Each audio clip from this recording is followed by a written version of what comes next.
नमस्ते युग। अच्छा, युग ने भी ज्वाइन किया है आज क्लास को। Okay, very good. Good evening बेटा। Alright, so let's start the chapter then, है ना। ग्रेविटेशन स्टार्ट करते हैं। आज हम ग्रेविटेशन पढ़ने वाले हैं केवल, इसके अलावा दूसरा चैप्टर में नहीं ले रहा हूँ। आई वाज थिंकिंग कि I can club two chapters, है ना, दो चैप्टर्स एक साथ पढ़ा दूं मैं, बट देन अगेन ग्रेविटेशन भी है थोड़ा सा, आता ही है, इंपॉर्टेंट भी है, तो फिर उसको ले लेते हैं पूरा, है ना, फालतू, क्योंकि मिक्सअप हो जाएगा। आप आधा आज पढ़ेंगे, फिर आप नेक्स्ट क्लास में अगर आ नहीं पाए तो आपका आधा रह जाएगा चैप्टर, है ना। तो बेटर ये हम नेक्स्ट चैप्टर जीरो से स्टार्ट करें फिर आगे, ठीक है। Beside that I was kind of थोड़ा सा बिजी, तो हो सकता है कि आपके में से कुछ बच्चों के डाउट्स नहीं ले पाया मैं, तो आई विल टेक देम, है ना। अभी क्लास के बाद आई विल टेक देम, ठीक है। So do not worry about that part also. चालू करते हैं फिर क्लास को। Shall we begin? Yes,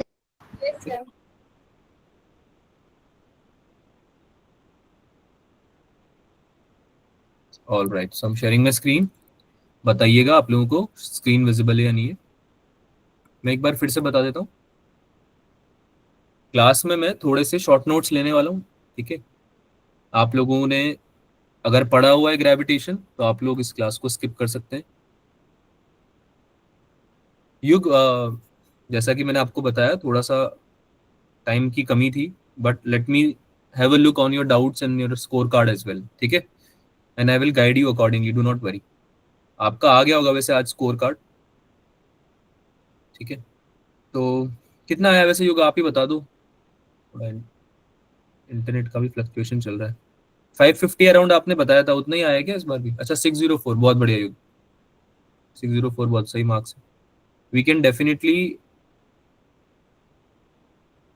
improve a little bit यहाँ से, है ना। और 620 630 टच करने का ट्राई करेंगे, ठीक है, नेक्स्ट वाले में। थोड़ा इजी पेपर भी था यार ये वाला, पिछली बार के मुकाबले। मतलब जैसे हमने डिस्कशन भी किया था शायद कल, है ना। तो व्हाट आई फेल्ट इज कि थोड़ा रिलेटिवली इजी पेपर था ये पहले बार से, इसके पहले वाला जो पेपर था, ठीक है। तो हमारा एवरेज जो है वो रहना चाहिए एक डिसेंट स्कोर, ठीक है। व्हाट वी आर एमिंग, जो भी हम एम कर रहे हैं, it could be 600 plus, it could be 630 plus, it could be 550, 500, 450, 400, जितना भी आप एम कर रहे हो, आपका एवरेज स्कोर जो है वो एक उस एम से ऊपर रहना चाहिए, ठीक है। ये सब लोगों के लिए है। जैसा कि मैंने बताया भी आप लोगों को, सबका अपना अपना एक टारगेट स्कोर होगा। ऐसा नहीं हो सकता कि आप 350 मार्क्स अभी ला रहे हो तो आप एकदम से 500 लाने लग जाओगे, that is not possible. But you need to keep up with the pace. आपको कम नहीं जाना है, ऊपर ही जाना है, चाहे पेपर कैसा भी आए। और जैसे जैसे आप चैप्टर कवर करते जा रहे हो, मेक श्योर करो कि आपकी ये जो चैप्टर्स, जो बच्चे क्रैश कोर्स डेली अटेंड कर रहे हैं ना, स्पेसिफिकली उनके लिए बोल रहा हूँ मैं, कि आप लोगों को ये चैप्टर्स तो अच्छे से आने ही चाहिए। एटलीस्ट आप क्वेश्चन अटेम्प्ट कर पाओ पेपर में, ठीक है, इतना सा पढ़ के जाओ। इसलिए मैं थ्योरी पोर्शन भी लेने लगा हूँ। स्टार्ट में जब स्टार्ट मतलब हमने क्रैश को स्टार्ट किया था, तब मैंने बोला था कि मैं क्वेश्चंस ही लूंगा केवल, है ना। But I found the need कि आप लोगों को थोड़ा थ्योरी में भी दिक्कत आती है और आपकी रिवीजन भी नहीं हो पा रहा है, टाइम उसमें भी जा रहा है। तो मैंने सोचा कि मैं क्लास में भी थोड़ा सा आपको रिवाइज करा दूं, ठीक है। बट इसका फायदा होना चाहिए पेपर में, राइट। और योग एक बार, है ना, डिटेल्ड एनालिसिस भेज देना मुझे। आपने भेजा है डिटेल एनालिसिस मुझे? तो मैं आई गो थ्रू दैट, है ना। आई गो थ्रू दैट, मैं आपको स्पेसिफिकली बता पाऊंगा कि कहाँ पे कौन सी चीजें हैं जो थोड़ा सा बेटर करी जा सकती है, ठीक है। चलो भाई, लेट्स स्टार्ट द क्लास। चालू करते हैं without further adieu. Okay, so gravitation is one of those topics जिसमें कि मेहनत थोड़ी कम है और रिजल्ट थोड़ा ज्यादा है ना। क्योंकि इतना डिफिकल्ट पड़ता नहीं है। अगर आप बस फॉर्मूले भी अगर याद रख के चलते हो तो आपका काम चल जाएगा। और आपने वैसे भी नाइन्थ में पढ़ा हुआ है ये एक बार, है ना, 9th 10th में आपने पढ़ा हुआ होगा ये बचपन में एक बार, तो आपको इतना ज़्यादा दिक्कत भी नहीं आएगी अगर कोई पहली बार पढ़ रहा है तो, ठीक है। बेसिक से स्टार्ट करते हैं। सिंस हमको पता है ये जो लॉ ऑफ ग्रेविटेशन है वो बताता है the force of attraction between any two particles जिनका कुछ मास है ना, जैसे कि m1 मास और m2 मास के बीच में जो फोर्स ऑफ अट्रैक्शन लग रहा है, obviously they are separated at a distance. तो उनके बीच का जो डिस्टेंस है उस पर भी डिपेंड करेगा ये फोर्स ऑफ अट्रैक्शन, और जो मासेज है उन पर भी डिपेंड करेगा। और कैसे डिपेंड करता है? F=g m1 m2/r²। ये आपका यूनिवर्सल लॉ ऑफ ग्रेविटेशन या फिर ग्रेविटेशनल लॉ बन जाता है। इसमें यूनिवर्सल ग्रेविटेशनल कांस्टेंट जो कैपिटल जी है, इसका वैल्यू आपको याद रहना चाहिए यूनिट के साथ में। यूनिट के साथ में। ऐसा नहीं कि केवल 6.67 इंटू 10⁻11 ही याद है। जो छोटी छोटी चीजें मैं बताऊंगा उनको याद रखना। मुझे भी पता है कि तुम्हें पता है ये सब चीजें, लॉ ऑफ ग्रेविटेशन आप बचपन से पढ़ते हो और इसमें कुछ भी नया नहीं है। बट अगर ध्यान से सुनोगे ना कुछ ऐसी चीज निकल के आएगी जो कि आपके हेल्प कर सकती है। ठीक है, नोट में यहाँ पे मेंशन्ड है कि एफ जो है, फोर्स जो लग रहा है, वो लाइन ज्वाइनिंग द मासेस लगेगा। तो ये भी एक बहुत इंपॉर्टेंट लाइन हो जाती है। जब भी सवाल आएगा तो हमें इस बात पे ध्यान देना है। M1 और M2 जो है वो पॉइंट मास लेके ये फॉर्मूला डिराइव किया गया है। ऐसा नहीं है कि पॉइंट मास नहीं होगा तो अप्लाई नहीं होगा, बट पॉइंट मास लेने का पर्सपेक्टिव है। ठीक है, ताकि इनके बीच की सेपरेशन सिग्निफिकेंट रहे। ये ही रीजन है कि जब हम दो मासेस को कंपेयर करते हैं जो कि हमारे सामने रखे हुए हैं, है ना, जैसे आपके टेबल पे रखा हुआ है एक पेन और एक पेंसिल, तो आप बोल सकते हो कि इन दोनों के बीच में भी होना चाहिए फोर्स ऑफ अट्रैक्शन, तो है ना। फिर ये दोनों अट्रैक्ट क्यों नहीं कर रहे हैं सर? जो फोर्स लग रहा है वो हमें दिख क्यों नहीं रहा है, या उसका कुछ इफेक्ट क्यों नहीं हो रहा है? तो क्या रीजन होता है इसका? कौन बताएगा? What is the reason? किसी को नहीं पता है? अरे यार, तुम्हारे आंखों के सामने दो मासेस रखे हुए हैं।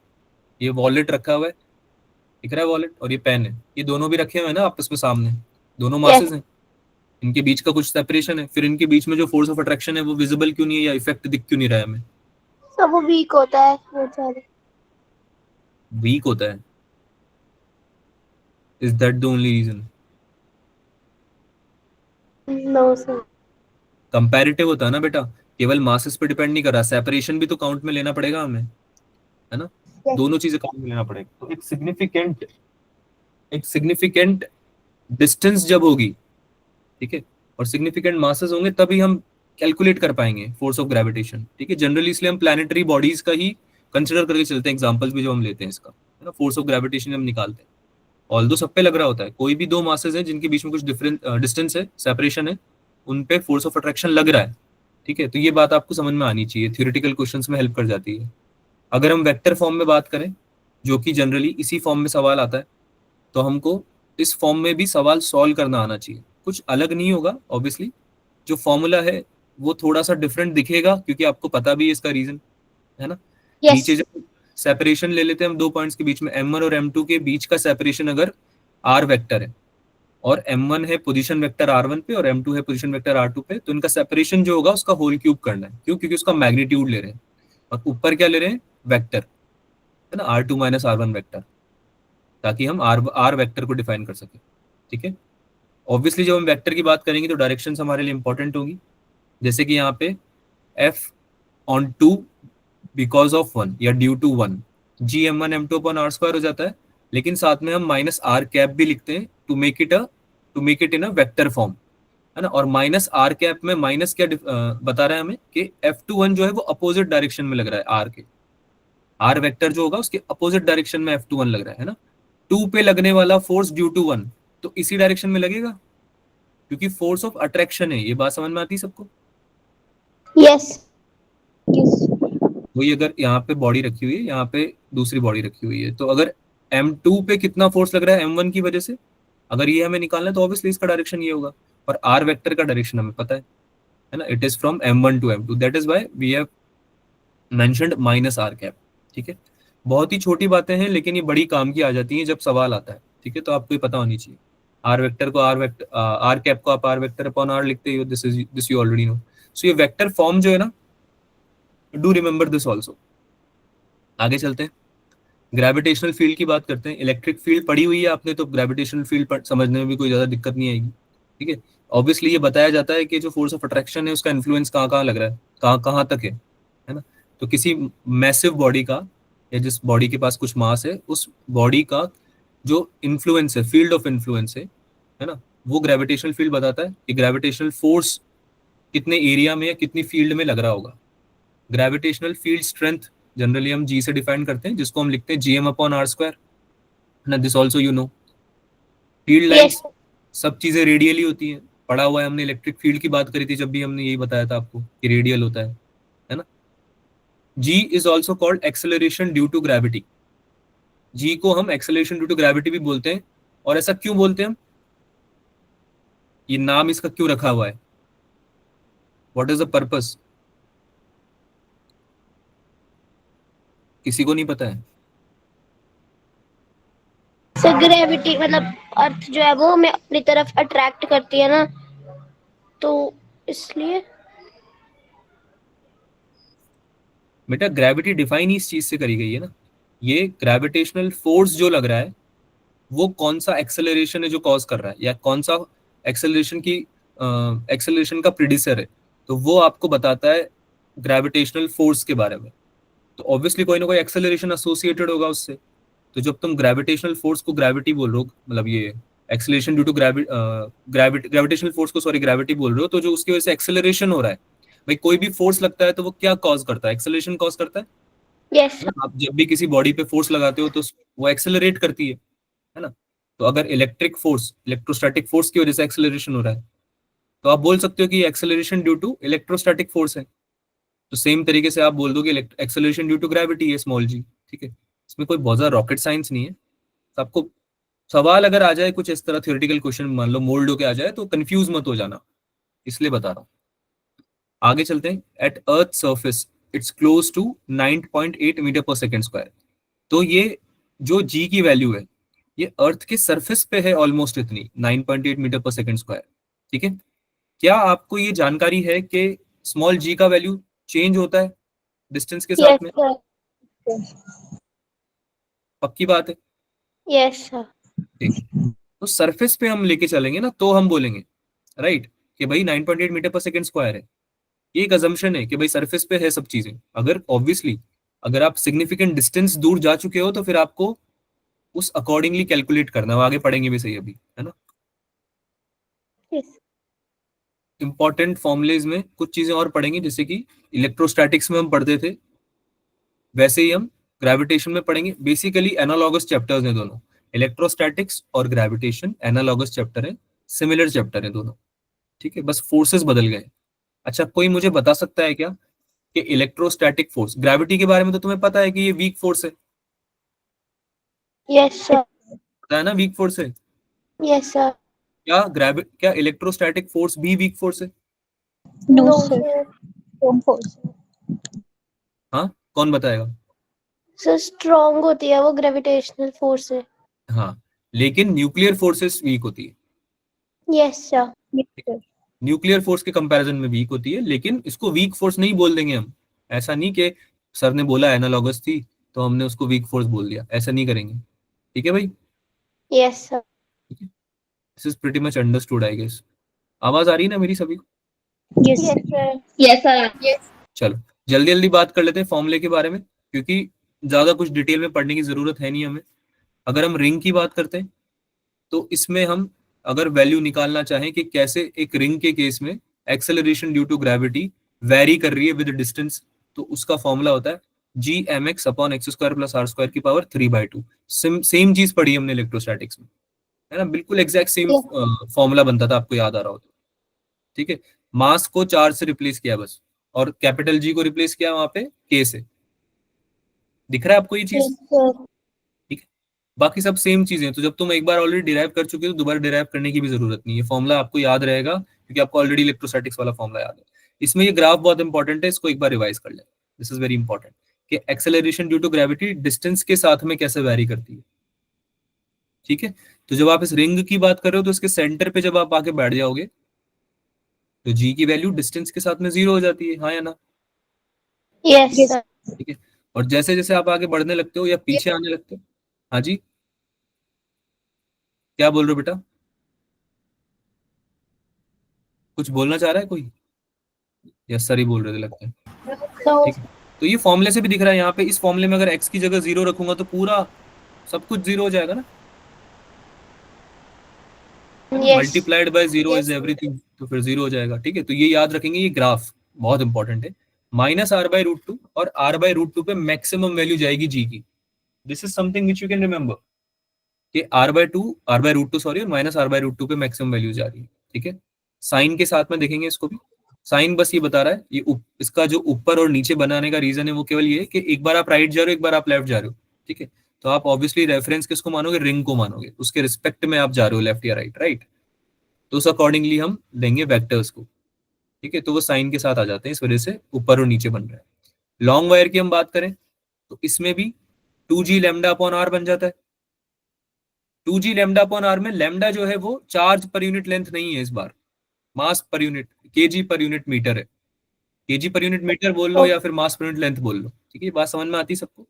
डिस्ट्रीब्यूटेड है ना, क्योंकि मास यहाँ पे मास क्या है, डिस्ट्रीब्यूटेड है, ये दिख रहा है सबको, यस ठीक है। लॉन्ग वायर है, बहुत लॉन्ग वायर है, तो आपको नहीं पता इसका मास कितना होने वाला है, पर आपको पता है डिस्ट्रीब्यूटेड है।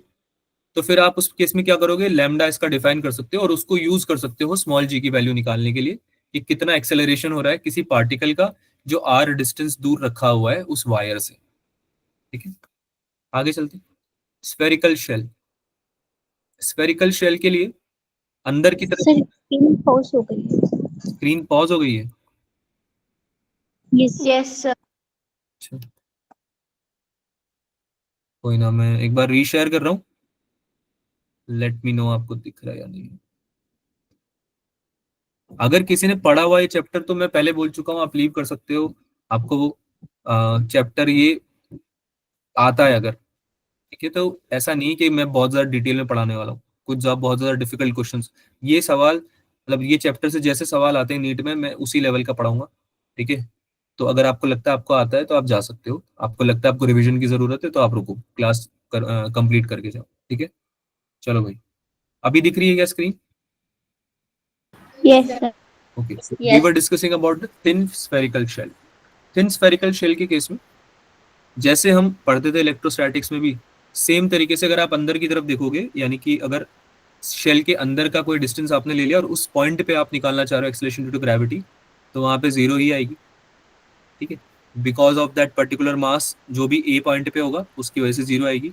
लेकिन जैसे बी पॉइंट पे जाओगे शेल के बाहर, तो एग्जिस्ट करेगा एक्सेलरेशन ड्यू टू ग्रेविटी, और आंसर आएगा आपका -gm/r², ठीक है। Again this is a force of attraction, that's why we have used the minus sign. ये क्लियर है सबको? यस ठीक है। -gm/R² जो है वैल्यू इसकी, वो आएगी r इक्वल्स टू r पे, ठीक है। तो यहाँ से ग्राफ से भी दिख रहा है हमें, ये इसकी मैक्सिमम वैल्यू है, फिर माइनस साइन की वजह से ये कम ही होता जा रहा है, क्या दिख रहा है आपको ये बात? यस स्मॉल जी की जो वैल्यू है, मैग्नीट्यूड की बात कर रहे हैं हम, है ना, माइनस साइन को हटा दो अगर, तो जो मैग्नीट्यूड है वो डिस्टेंस के साथ में कम ही होता जा रहा है। तो क्या आपको ये बात समझ में आती है कि ग्राफ जो है वो कहीं ना कहीं फॉर्मूले से ही बना है, इन दोनों फॉर्मूले के conditions. Yes sir. This is also very important, तो you need to remember this, ठीक है। Taking radially inwards as negative direction, अंदर की तरफ जो है रेडियली अंदर की तरफ, उसको हम नेगेटिव ले रहे हैं, इस वजह से ये नेगेटिव साइन हमने यूज किया है, और कोई लॉजिक नहीं है इसका, इसको याद रखेंगे कि ये रीजन था, ठीक है। वैसे तो आपको याद है, ये समझ में आता है अच्छे से। अच्छा, अगर सॉलिड स्फीयर ले लेंगे तो फिर definitely there would be some mass अंदर भी। क्या ये बात समझ में आ रही है आप लोगों को?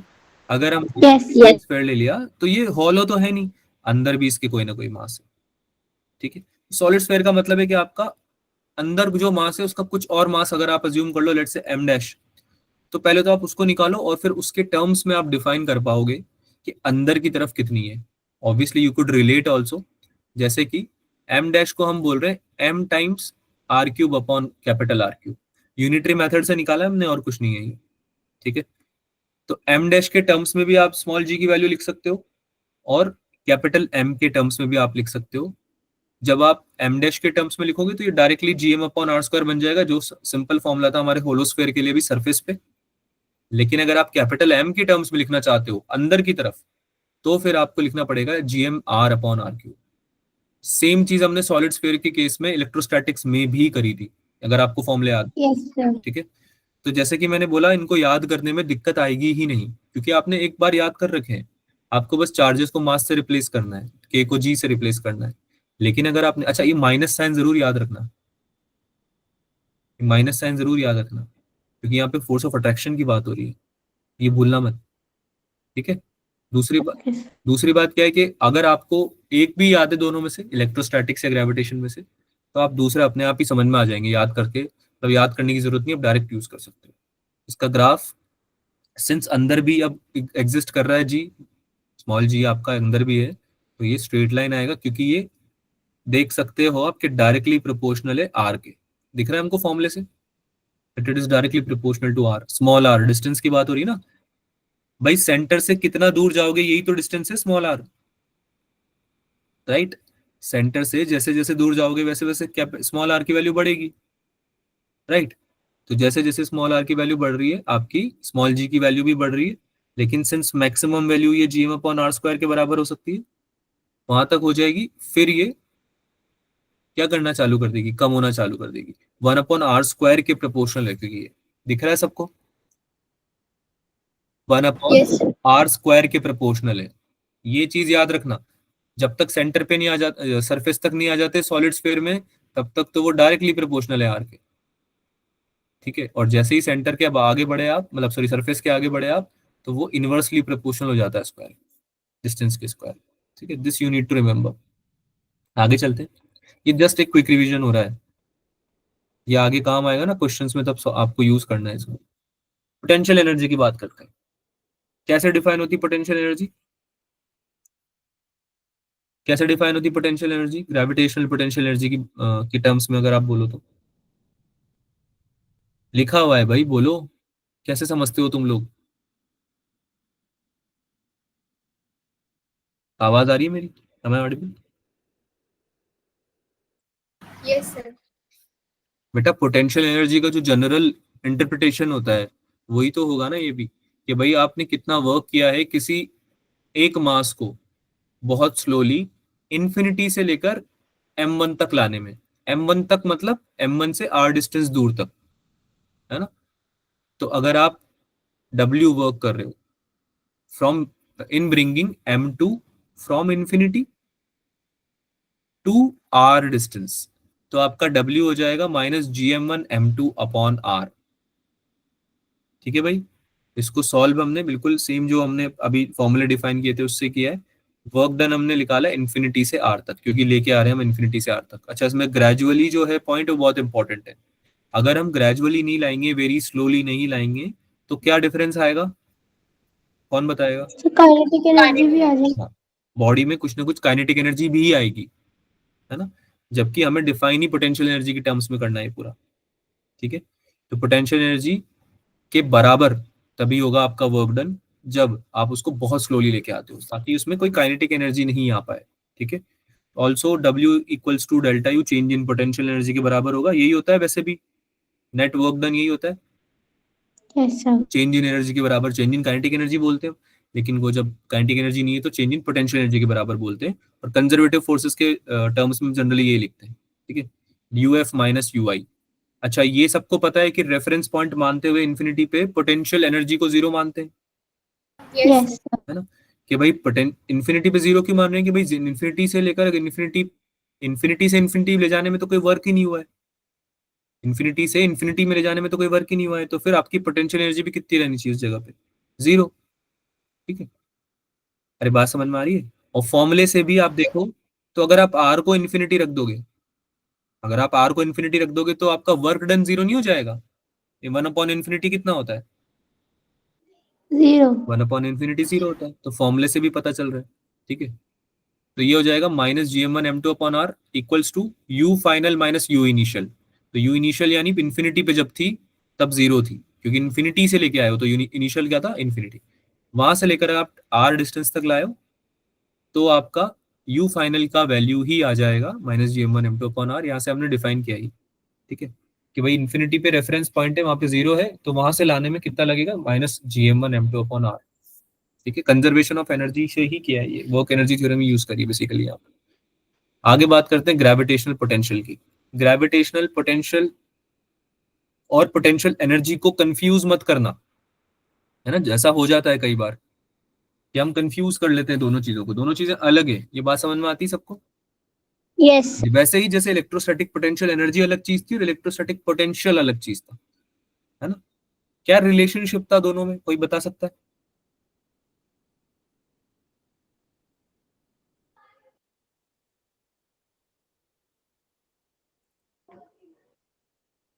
बेटा आप लोग रिवाइज कर रहे हो फॉर्मूले अपने? इलेक्ट्रोस्टैटिक्स के फॉर्मूले रिवाइज किए? Yes sir. इलेक्ट्रोस्टैटिक पोटेंशियल क्या होता है? Work upon charge. हाँ मतलब उसका डेफिनेशन बताओ ना, कुछ भी मतलब जो भी पता हो आपको बताओ, क्या होता है उसका मतलब, क्या इंटरप्रिटेशन है आपकी उसको लेके? Amount of work done in taking a charge from infinity to a given point. In in electric field. Yes, sir. और कैसे लेके आना है? बिल्कुल स्लोली, कि कोई एक्सेलरेशन नहीं हो पाए, ग्रेजुअली लेके आना है। ये बात तो मेरे ख्याल से गिवन है ना, लिखने की जरूरत नहीं होनी चाहिए कि भाई कितना वर्क किया पर यूनिट चार्ज, कितना वर्क किया per unit charge in moving a test charge या any charge from reference point to reference point या infinity to a specific point. ठीक है, इलेक्ट्रिक फील्ड में Yes, sir. इलेक्ट्रिक फील्ड के against ही करोगे वर्क, तभी तो पोटेंशियल एनर्जी स्टोर होगी उसमें। Yes. तो भाई उसके अगेंस्ट में कितना वर्क कर दिया तुमने पर यूनिट चार्ज, वो उसका इलेक्ट्रोस्टैटिक पोटेंशियल डिफाइन होता है। तो सेम तरीके से ग्रेविटेशनल पोटेंशियल भी डिफाइन हो जाएगा, इज दैट राइट? कितना वर्क किया आपने per unit mass, is that right? समझ में आ रहा है? Yes. Yes. Per unit mass कितना वर्क कर दिया आपने against the gravitational force infinity से एक पॉइंट को रेफरेंस पॉइंट तक लाने में, वो उसका ग्रेविटेशनल पोटेंशियल हो जाएगा। राइट? कैसे डिफाइन करते हैं इसको? Gravitational potential minus GM upon R लिख सकते हो आप। Yes, sir. पॉइंट मास के लिए आप माइनस जीएम अपॉन आर लिख सकते हो ग्रेविटेशनल पोटेंशियल, वी से इसको डिफाइन करते हैं। रिंग की बात कर लेते हैं। जनरली आप किसी न किसी चीज में ही देखोगे, किसी न किसी ऑब्जेक्ट में, बॉडी में ही आप इसको सॉल्व कर रहे होंगे। तो इन केस ऑफ रिंग ये हो जाता है minus G into capital M upon R square plus X square की पावर 1/2, जो कि फॉर्मूला था भी सिमिलर सा, लेकिन उसमें पर यूनिट मास ले लिया हमने बस। ये दिख रहा है सबको? पर Yes, यूनिट sir. मास। ठीक है, तो पोटेंशियल आपका हो गया minus G M upon under root R square plus X square. ये याद रखना है सबको। अगेन आप इसमें एक्स की अलग अलग वैल्यू डाल के आंसर पा सकते हो। क्या ये सबको दिख रहा है कि अगर मैं एक्स को 0 रख दूंगा तो पोटेंशियल मैक्सिमम आ जाएगा minus G M upon R? Yes, sir. मैं एक्स को 0 रख दूंगा तो ये बनेगा क्या? Minus G M upon R. R. ठीक है, which will be maximum value in case of ring. Ring की बात हो रही है, ये हमेशा नहीं। फॉर्मूला याद कर लेते हो कभी कभी और ये भूल जाते हो कि यूज कहाँ करना है। ठीक है, तो फिर दिक्कत हो जाएगी। रिंग की बात हो रही है, this graph is for ring. ठीक है, बात करते हैं स्फेरिकल शेल की। कॉन्सेप्ट्स कुछ ज्यादा बदले नहीं है, सेम ही कॉन्सेप्ट्स है ना। बस यहाँ पे जो फॉर्मूला है वो आ गया है अब, G M upon R, capital R, जब अंदर की बात कर रहे हैं। और याद करो, हमने डिस्कस भी किया था कि electrostatic potential for a shell exist करता था अंदर भी। क्या ये Yes. बात याद आ रही है आपको? इलेक्ट्रोस्टैटिक पोटेंशियल अंदर भी एग्जिस्ट करता था और कांस्टेंट होता था। Yes, sir. Electrostatic potential very नहीं करता है सरफेस तक आने तक, है ना, लेकिन जीरो भी नहीं होता है। क्या रहता है? Constant up to R equals to capital R. ये पता है सबको? Yes, sir. आर से कम रहेगा। जैसे ही आप आर पे आओगे तो वो हो तो जाएगा आपका माइनस जेम अपॉन आर के बराबर, लेकिन फिर उसके बाद बढ़ने लगेगा वो, सॉरी कम होने लगेगा, है ना। Minus GM upon small R, that would be your answer. Obviously 1 upon R के डायरेक्टली प्रोपोर्शनल है ना, या फिर आर के इनवर्सली प्रोपोर्शनल है ये। हाँ अंशिका, अंशिका कोई डाउट है आपको? आपने हाथ ऊपर किया। सर बाय मिस्टेकली हो गया था। कोई बात नहीं। तो for an outside point you need to assume that all masses to a stipulated centre, situated at centre, sorry, है ना। एक सेंटर पे सारे मास आपके सिचुएटेड है, आपको मानना पड़ेगा किसी भी बाहर वाले पॉइंट के लिए, जब आप इलेक्ट्रोस्टैटिक पोटेंशियल निकाल रहे हो स्पेसिफिकली फॉर स्फेरिकल शेल। तभी तो आप डिस्टेंस ले पाओगे उस जगह से। स्मॉल आर डिस्टेंस कहां से लोगे? वरना अगर आप किसी एक पॉइंट पे अज्यूम नहीं करोगे सारे मासेस को, तो आप कैसे ले पाओगे डिस्टेंस? बात समझ में आ रही है मेरी? You need to consider as it as a point mass, है ना, then only you can use this formula. ठीक है, जितने भी ग्राफ्स बने हुए हैं वो सारे पढ़ के जाना। फॉर्मूला तुम्हें पता होगा तभी भी जरूरी नहीं है कि आपको ग्राफ याद रह जाए। और मुझे पता है तुम्हारा ग्राफ गेम उतना सॉलिड नहीं है, तुम लोग ग्राफ बनाने में गलती कर देते हो, आपको समझ में आ जाता है तब भी आप गलती कर देते हो। तो मेरा आपको ये सजेशन है कि आप फॉर्मूला और ग्राफ दोनों को साथ में पढ़ के जाना। ठीक है, तब आपको वो थोड़ा ज्यादा हेल्प करेगा। Is this clear with everyone? Yes. ठीक है,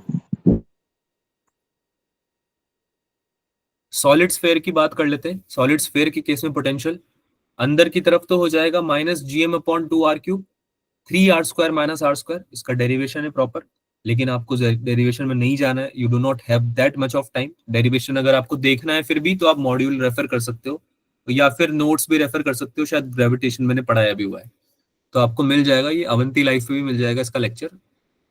और इतनी मेहनत मत करना, मैं सजेस्ट करूंगा मॉड्यूल तुम्हारे पास पड़े हैं सारे, मॉड्यूल में से देख लेना डायरेक्ट डेरिवेशन अगर देखना हो तो।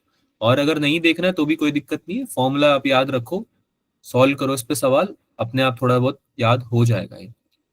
सॉलिड स्फीयर के केस में जब बाहर जाते हैं हम, है ना, आर या फिर सरफेस से, कैपिटल आर या सरफेस से बाहर जाते हैं या उसके बराबर भी रहते हैं तो -GM/r रहता है, वरना ये वेरी ही डिफरेंटली करता है बिल्कुल।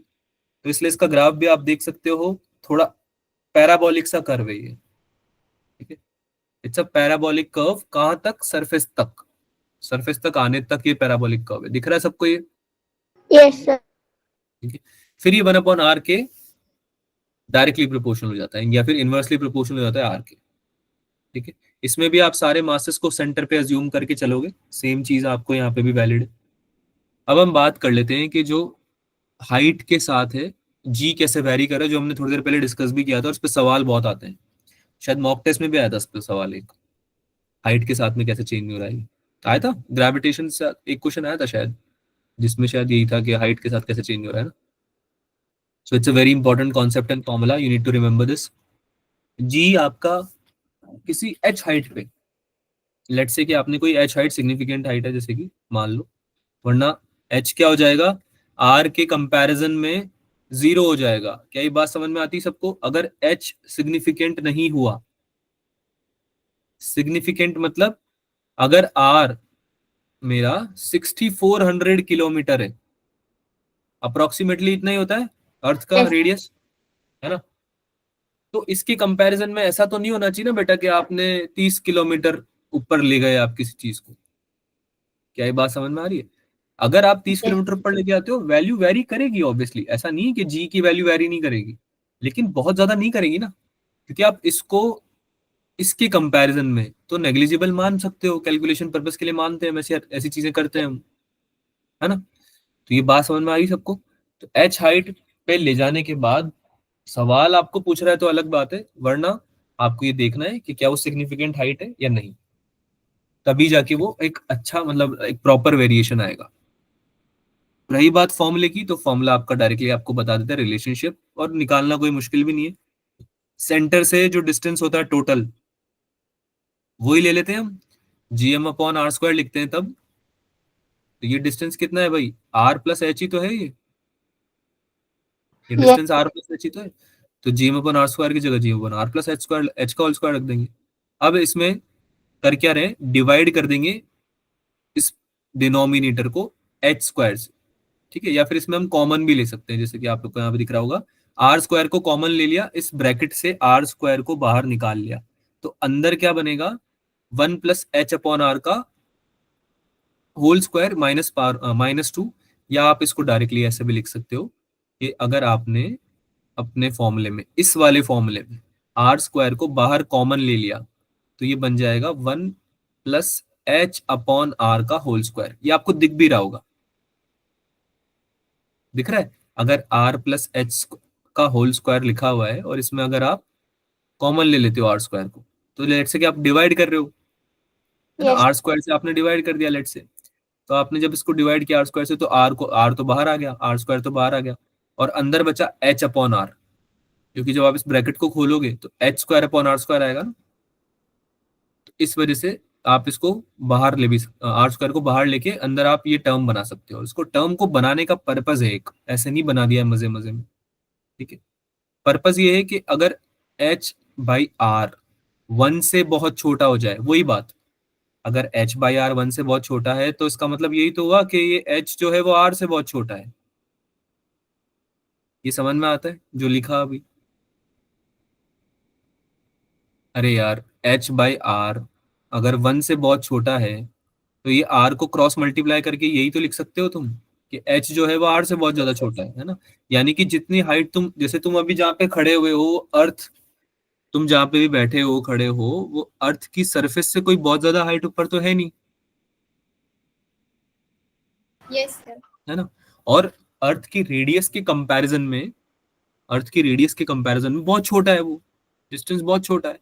तो आपकी पोजीशन की ही अगर बात कर लें तो आपका h/r 1 से बहुत कम होगा, बोलो हाँ या ना, यस। है ना। तो फिर उस केस में आप उसको नेग्लेक्ट कर सकते हो बेटा, और आप मान सकते हो कि आप सरफेस पे बैठे हुए हो, और सरफेस पे जो होता है एक्सेलरेशन ड्यू टू ग्रेविटी वो होता है g/r² डायरेक्ट, ठीक है, क्योंकि आपने 2h/r को नेग्लेक्ट करके 0 लिख दिया है, ठीक है, बहुत छोटा है, h/r बहुत छोटा है ना, तो आपने उसको नेग्लेक्ट कर दिया है। ऑल्सो 1 - 2h/r आपका फॉर्मूला बन जाएगा जब आपको निकालना हो acceleration due to gravity at an height h with comparison to the acceleration due to gravity at surface। ये कैसे आया, gm/r²। बाहर एक टर्म बना लिया था हमने, इसको इससे कॉमन निकाल के, ध्यान से सुनना एक बार बात को मेरी। और ये जो होता है वो जी नॉट ही होता है क्या, जी नॉट मतलब acceleration due to gravity at surface, यही होता है। अरे हाँ ना बोलो। यस। ये जो टर्म बचा ना तुम्हारा 1+h/r की पावर -2, -2 क्यों लिया, क्योंकि ये डिनोमिनेटर में था, कहाँ लिखा है मैंने, यहाँ पे। इसको ऊपर लेके जाओगे तो -2 बन जाएगा 2 का। यस। इसका जब बायनोमियल एक्सपेंशन करोगे, सुना है कभी ये नाम, यस सर। बायनोमियल एक्सपेंशन जब करोगे तो वो यही बनेगा 1 - 2h/r, क्योंकि बाकी सारी टर्म्स छोटी होती जाएंगी तो वो 0 होती जाएंगी। तो ये एक टर्म होगा जिसको आप डायरेक्टली लिख सकते हो। पर ये ऐसा कब कर सकते हो, इस चीज के एक्सपेंशन को आप ये चीज कब लिख सकते हो, जब h r से बहुत छोटा हो। Is this clear. Yes sir. तो ये फॉर्मूला जो व्हाइट बॉक्स में कैद है ये इम्पोर्टेंट है, और इसको यूज भी करना है बट समझदारी से। स्पेसिफिकली तभी यूज करना है जब h बहुत छोटा हो r से। ये फॉर्मूला याद करके रखना, क्योंकि मोस्ट ऑफ द क्वेश्चन में छोटा ही होगा h r से, लेकिन अगर नहीं हुआ और ये फॉर्मूला यूज कर लिया तो दिक्कत हो जाएगी। ठीक है भाई। यस इसके लिए सर। मेंशन भी है, जैसे कि आप पूछ लेते हैं कभी कभी कि सर h r से छोटा तो हो, लेकिन कितना छोटा हो सर, 30 किलोमीटर तो छोटा है मान लिया, पर क्या 300 किलोमीटर भी छोटा है। तो उसका जवाब ये है कि रफली हम मानते हैं 400 किलोमीटर तक की हाइट को छोटा, है ना। h अगर 400 किलोमीटर तक चला गया है तो हम उसको जनरली छोटा मानते हैं। क्या ये बात समझ में आती है सबको। Yes sir. और 400 किलोमीटर बहुत ज्यादा हाइट होती है। माउंट एवरेस्ट की हाइट कितनी है, माउंट एवरेस्ट कितना ऊंचाई पे है, कुछ आइडिया है आपको। किसी को नहीं पता है माउंट एवरेस्ट क्या है। हाँ, अप्रोक्सीमेटली भी नहीं पता है। जो सबसे ऊंची जगह मानी जाती है अर्थ की, 8000 समथिंग। 8848 बोला जाता है, थोड़ा उसमें चेंजेस वेंजेस चलते रहते हैं। 8848 यानी अप्रोक्सीमेटली 8000 से 9000 के बीच में, राइट। यस। 8848, ठीक है। तो अब आप समझ सकते हो 8848 क्या है, मीटर्स है या किलोमीटर्स है। किलोमीटर। 8848 मीटर है या किलोमीटर है, माउंट एवरेस्ट की हाइट। किलोमीटर होगी। किलोमीटर। बेटा 8848 मीटर्स है, ओके। ठीक है। 8848 किलोमीटर पता है कितना होता है। बहुत ज्यादा। बाहर निकल जाओगे बाहर निकल जाओगे बेटा, 6400 किलोमीटर तो अर्थ की रेडियस ही है ना। यस। 6400 किलोमीटर तो अर्थ की रेडियस ही है, तुम तो उससे भी बड़ी चीज ले रहे हो यार ना, उससे भी बड़ी हाइट ले रहे हो आप। माउंट एवरेस्ट अर्थ की रेडियस से भी बड़ा हो जाएगा क्या। No sir. आपको ये बात पता होनी चाहिए, ये अगर अर्थ है और ये इसका सेंटर हम अज्यूम करते हैं, एग्जैक्टली तो हम नहीं निकाल सकते, बट जो भी हमने तरीके यूज किए निकालने के लिए रेडियस अर्थ की, तो आपको ये बात पता होनी चाहिए कि ये जो सरफेस है ना जिसपे हम रहते हैं, यहाँ पे रहते हैं हम, ये इस आर के कंपैरिजन में बहुत छोटा है ना। तो माउंट एवरेस्ट इतना सा दिखेगा, इतना सा, ये है माउंट एवरेस्ट इस पूरी रेडियस के कंपैरिजन में, दिख रहा है आपको। यस इतना भी नहीं, बल्कि ये तो दिखाने के लिए बना दिया। द पॉइंट इज कि जो सबसे ऊंची जगह है वो ही बहुत कम है in comparison to radius of earth. तो 400 kilometre is a very good distance, जहां तक माना जाता है कि बहुत ज्यादा वेरिएशन नहीं आता है एक्सेलरेशन ड्यू टू ग्रेविटी में। Is this clear with everyone? Yes, sir. Yes. ठीक है, तो ये फॉर्मूला आप तब तक यूज कर सकते हो if H is comparable with R. अगर एच आर के कंपेरेबल हो जाए, यानी एच इतना बड़ा हो जाए कि वो आर से ही कंपेयर करने के लायक हो गया, तो फिर आपको फॉर्मूला ये वाला यूज नहीं करना है। फिर आप डायरेक्टली लिखना G not R square upon R plus H का होल स्क्वायर, या G M upon R plus H square ही लिखना। कंफ्यूज मत होना तुम, तो ये वाला फॉर्मूला जो तुमने पढ़ा है ना सबसे पहले, ये यूज कर लेना। ठीक है, दोनों चीजें इंपॉर्टेंट है, याद रखना। Variation of G with depth, जैसे जैसे आपका डेप्थ मतलब वही हाइट, ठीक है, चेंज होगा, डेप्थ चेंज होगा, कैसे कैसे आप अपना जी को चेंज करोगे, ये उसका फॉर्मूला है। तो एट अ डेप्थ एच, अगर हम सरफेस से एच डेप्थ नीचे चले जाएं, नीचे चले जाएगा मतलब सेंटर की तरफ चले जाएं ऑब्वियसली, तो आपका जो फॉर्मूला है वो ये बनेगा। So do remember this formula, बाकी सब भूल जाओ, कुछ भी याद रखने की जरूरत नहीं, डेरिवेशन वगैरह, बस रिमेंबर दिस वन। तो ये दो फॉर्मूले याद करने के लिए बोल रहा हूँ तुमको मैं। एक तो G equals to G not 1 minus 2h upon R, ये मैंने कब बताया, जब एच हाइट ऊपर है ना, सरफेस से एच हाइट ऊपर है हम। और ये कब बताया मैंने, जब एच डेप्थ नीचे है। क्या ये बात क्लियर है सबको? Yes, sir. Yes, sir. So these two formula आपको आर वेरी इंपॉर्टेंट, बहुत काम आएंगे। अब बात करते हैं हम रोटेशन के रिस्पेक्ट में। सिंस अर्थ हमारी रिवॉल्व कर रही है, रोटेट कर रही है, ठीक है, तो सवाल बनते हैं इस पे भी। तो सारे कॉन्सेप्ट्स तो हमारे वही हैं, सर्कुलर मोशन के यूज होंगे। ठीक है, यहाँ पे याद रखने वाली जो चीजें हैं कि अगर आपका ओमेगा से रोटेशन हो रहा है आपकी किसी बॉडी का या अर्थ का, किसी प्लैनेट का, है ना, जब अर्थ की बात जनरली हम कर लेते सवाल क्योंकि इस पे बनते हैं, बट किसी भी बॉडी के, कोई भी स्फेरिकल बॉडी अज्यूम कर लें हम अगर, है ना, या फिर प्लैनेट अज्यूम कर लें, तो उसका जो इफेक्टिव जी होगा फिर, ठीक है, सेंटर की तरफ लगता है जी, सबको पता होना चाहिए ये तो। Yes. Acceleration due to gravity कहाँ लगता है, सेंटर की तरफ। Yes. ठीक है, तो एक्सेलरेशन ड्यू टू ग्रेविटी जो होगा, ठीक है, इफेक्टिव, वो कैसे लिखा जाएगा, G not minus omega square R cos square theta. और लिखने का तरीका क्या है, क्यों लिखा हमने ऐसा, क्योंकि हमें पता है कि R square R omega square या omega square R centrifugal force experience करेगा ये पार्टिकल या मास, है ना।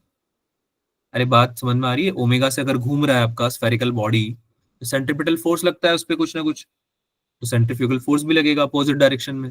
सेंट्रीपिटल फोर्स ही बोल लो चाहे तो उसको आप, पर इसका डायरेक्शन क्या होगा, अपोजिट। ठीक है, तो इसका एक कंपोनेंट आएगा omega square R cos theta, जो कि आपके जी नॉट के डायरेक्शन में होगा, बट अपोजिट होगा उससे। तो इस वजह से आपका जी नॉट कम हो गया है। क्या ये बात सबको समझ में आ रही है? आपका यस बॉडी अगर रोटेट कर रहा है तो जो इफेक्टिव जी लगना चाहिए, अगर रोटेट नहीं कर रहा होता तो उसके कंपैरिजन में जी कम हो जाता है, एक्सेलरेशन कम हो जाता है, एक्सेलरेशन टू ग्रेविटी कम हो जाता है। ठीक है, कितना एग्जैक्टली कम होता है, वो हो जाता है G not minus omega square R cos square theta. ठीक है, so need to remember this, G not minus omega square R cos theta. ठीक है, आगे चले। Yes. Yes, सर ये ओमेगा माइनस में क्यों लिया?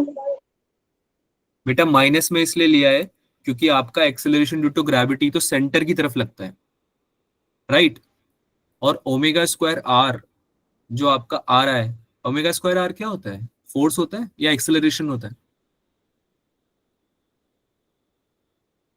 Omega Accelerate. बेटा एक्सेलरेशन ही होगा ना। तुमने सर्कुलर मोशन के कॉन्सेप्ट भी भूल गए हो सारे। अरे सर्कुलर मोशन के कॉन्सेप्ट भी भूल गए हैं क्या हम? No sir. कुछ तो बोलो, याद है? सर्कुलर मोशन में पढ़े थे centripetal forces, centrifugal forces, yes, sir. है। तो ओमेगा स्क्वायर आर जो एक्सेलरेशन होता है, सेंट्रीपिटल एक्सेलरेशन होता है, यस सर। यस सेंट्रीपिटल होता है एक्सेलरेशन। ठीक है, तो आपका जो सेंट्रीपिटल एक्सेलरेशन है वो उसकी वजह से, मतलब जो उसका डायरेक्शन है ना, अपोजिट टू द सेंटर, जो आपका एक्सपीरियंस कर रहा होगा वो पार्टिकल, जो मास, क्योंकि एक्सेलरेशन ड्यू टू ग्रेविटी भी तो वही एक्सपीरियंस कर रहा होगा भाई। सरफेस पे तुम बैठे हो और तुम जिस बॉडी में आप हो इनकैप्सुलेटेड, वो अगर घूम रही है ओमेगा से, तो तुम्हें जो फोर्स फील होगा due to the centripetal acceleration, उसका डायरेक्शन तो यही होगा ना बेटा, Yes, sir. Way from the centre. ठीक है, समझ में आ रहा है? जैसे गाड़ी में बैठते थे तब भी इधर ही फील होता था आपको। आपको क्या फील Yes, हो रहा है sir. इसकी बात हो रही है ना। तो ओमेगा स्क्वायर आर भी आपको फील हो रहा है, और ग्रेविटेशन की वजह से एक्सेलरेशन ड्यू टू ग्रेविटी भी आपको फील हो रहा है। तो दोनों का कंपैरिजन जब हम कर रहे हैं तो हमको एक लाइन ऑफ एक्शन लेना पड़ेगा। तो ओमेगा स्क्वायर आर का हमने कंपोनेंट ले लिया, कॉस कंपोनेंट, है ना। और इसका डायरेक्शन अपोजिट था। समझ में आया क्यों अपोजिट था? क्योंकि सेंटर से जो एंगल बना रहा था जी थीटा, वही same angle omega square R भी बनाएगा लाइन ऑफ एक्शन से, है ना। Yes. और इसका कॉस कंपोनेंट बन जाएगा ये, जो कि अपोजिट होगा जी नॉट से। और जी नॉट से अपोजिट क्यों है? क्योंकि जी नॉट तो सेंटर की तरफ ही लगता है, जी सेंटर की तरफ ही लगता है, और ये लग रहा है अपोजिट, तो इस वजह से माइनस साइन आएगा। अभी क्लियर है? Yes, sir. अच्छा, बिकॉज ऑफ दिस इक्वेटर पे इफेक्टिव जी आपका हो जाता है G not minus omega square R, क्योंकि इक्वेटर पे थीटा 0 हो जाता है। इक्वेटर समझ में आते हैं सबको? ये वाला, इसको इक्वेटर अज्यूम करते हैं हम। Yes, sir. दिख रहा है हमें कि थीटा 0 हो जाएगा, है ना। अरे थीटा 0 हो जाएगा ना, यहां से तुम लेके आ रहे हो उसको यहां तक, सेंटर लाइन तक लेके आ रहे हो ना, यहाँ पे ले आए तुम, तो यहाँ पे तो थीटा 0 ही है। इस लाइन पे तो, इस लाइन पे तो Yes, 0 है sir. ना थीटा। ऑल्सो पोल्स पे चले गए अगर, तो वहां थीटा 90 डिग्री माना जाएगा ऑब्वियसली। जब इक्वेटर पे Yes, 0 sir. मान रहे हो तो पोल्स पे, ये होते हैं पोल्स, ये पोल्स Yes, होते हैं, sir. पता होगा आप लोगों को, है ना। तो यहाँ पे थीटा 90 हो जाता है। तो माना जाता है कि पोल्स पे जो जी है वो ऑलमोस्ट जी नॉट के बराबर होता है, which is maximum, if you can see. दिख रहा है सबको? Yes, sir. चलो, एस्केप वेलोसिटी, ये बहुत इंपॉर्टेंट कॉन्सेप्ट है। एस्केप वेलोसिटी का डेफिनेशन क्या होता है? मिनिमम वेलोसिटी जिससे कि पार्टिकल एस्केप कर जाए प्लैनेट का ग्रेविटेशनल पुल। ठीक है, एटमॉस्फेयर से बाहर निकल जाए, सरफेस से बाहर दूर चले जाए, ये सब शब्दों का प्रयोग नहीं करेंगे। क्या बोलेंगे कि ग्रेविटेशनल पुल जो लग रहा है, जो इफेक्ट डाल पा रहा है आपकी बॉडी पे, उसको एक्सीड कर जाए, एस्केप कर जाए, उतनी वेलोसिटी जब आप दे दोगे किसी पार्टिकल को तो वो एस्केप हो जाता है। ठीक है, आपके ग्रेविटेशनल बाउंड्स से एस्केप हो जाता है प्लैनेट के। ठीक है, तो उसको आप बोल देते हो एस्केप वेलोसिटी। क्या बोल देते हैं? Escape escape velocity. वेलोसिटी। या आप ये भी बोल सकते हो कि जो एक्सेलरेशन ड्यू टू ग्रेविटी है प्लैनेट का, वो 0 हो जाता है। ठीक है, the distance where G of the planet is 0 is taken as infinity. जहां पे आपका जी 0 होगा, उसको आप, उस डिस्टेंस को आप इन्फिनिटी ले सकते हो कि भाई इन्फिनिटी तक जाएगा ना तब जाके 0 होगा। ठीक, क्योंकि एग्जैक्टली 0 तो होता नहीं है, बस वो ग्रेविटेशनल पुल जो है वो इफेक्ट डालना बंद कर देता है ना। आपकी जो ग्रेविटी किसी बॉडी को वापस से सरफेस पे खींचने की जो शक्ति रखती है, जो क्षमता रखती है, वो क्षमता खत्म हो जाती है बस उसकी। लेकिन एग्जैक्टली 0 जिस जगह पे होगा वो पॉइंट आप इन्फिनिटी ही मानोगे। बात समझ में आ रही है? इन्फिनिटी पे जाके आप अज्यूम करोगे कि किसी प्लैनेट का जी जो है वो 0 हो जाएगा। जी क्या हो जाएगा? 0, 0. क्योंकि ये इनवर्सली प्रोपोर्शनल भी होता है डिस्टेंस के, ये पता है हमें। Yes, sir. बिल्कुल कॉमन सेंस की बात है, ऐसे समझना इसको। सेंटर से लेते हैं डिस्टेंस स्मॉल जी निकालने के लिए। बोलो भाई, हाँ या ना तो बोलो। Yes. Sir. जब ये डिस्टेंस बढ़ता जा रहा है, ऐसे जितना दूर जा रहे हो तुम सेंटर से, उससे बढ़ता जा रहा है, डिस्टेंस बढ़ता जा रहा है, तो सिंस ये इनवर्सली प्रोपोर्शनल है आर के, जी की वैल्यू 0 तभी तो होगी जब आर इन्फिनिटी हो जाएगा। दिख रहा Yes, है? sir. जैसे ही आर इन्फिनिटी होगा तो 1/इन्फिनिटी 0 हो जाता है, तो जी आपका 0 हो जाएगा। तो ये बात कहना गलत थोड़ी ना है कि जब इन्फिनिटी पे पहुंच जाएगा आपका ऑब्जेक्ट सेंटर से दूर जाते जाते, तब उस पे लगने वाला स्मॉल जी भी 0 हो जाएगा। एग्जैक्टली। अभी क्लियर है? समझ में आया? नहीं आया? बोलो भाई, Yes. Sir, एक बार बताना. फिर से बताऊं। देखो, स्मॉल जी की वैल्यू क्या लिखते हो आप? जी 10 meter. m/r², ये लिखते हो। Yes, sir. इसमें जो स्मॉल आर होता है वो डिस्टेंस फ्रॉम द सेंटर होता है, Yes, sir. इस सेंटर से कितना दूर जा रहा है। अब जब आप आगे जाते जा रहे हो, ठीक है, you are moving away from the centre, अब आपका जब तक डिनोमिनेटर जीरो नहीं हो जाता, सॉरी डिनोमिनेटर इन्फिनिटी नहीं हो जाता, तब तक आपका ये पूरा वैल्यू जीरो थोड़ी ना हो सकता है क्या? नो No, भाई सर। sir. बड़ी वैल्यू ले लो, जीरो तो नहीं कर देगा ना उसको, जब तक Yes, इन्फिनिटी sir. नहीं जाते। और जैसे इन्फिनिटी चला जाओगे, यानी बहुत दूर चले जाओगे सेंटर से, तब जीरो हो जाएगा। तो इसलिए हम बोलते हैं कि भाई जब तुम इन्फिनिटी डिस्टेंस दूर चले जाओगे, तब आपका स्मॉल जी का वैल्यू क्या हो जाएगा? 0। जीरो हो जाएगा। ठीक है, ये अज्यूम किया जाता है। आगे चलते हैं। अब इसको यूज कर रहे हैं हम एनर्जी कंजर्वेशन को, to find the escape velocity, कि भाई एनर्जी कंजर्व्ड है हमारी, है ना, कंजर्वेटिव फोर्स है ना ग्रेविटी। Yes, sir. तो एनर्जी कंजर्वेशन लगाते हैं इस पे। Kinetic energy initial plus initial potential energy should be equal to final potential energy plus final kinetic energy. Since हम अज्यूम कर रहे हैं कि इन्फिनिटी पे जा रहा है ये, ठीक है, या फिर हम एस्केप कर जा रहा है आपका ये पॉइंट आपकी ग्रेविटेशनल पुल को, तो उस पॉइंट पे हम मान रहे हैं कि उसकी स्पीड भी जीरो हो जाएगी almost.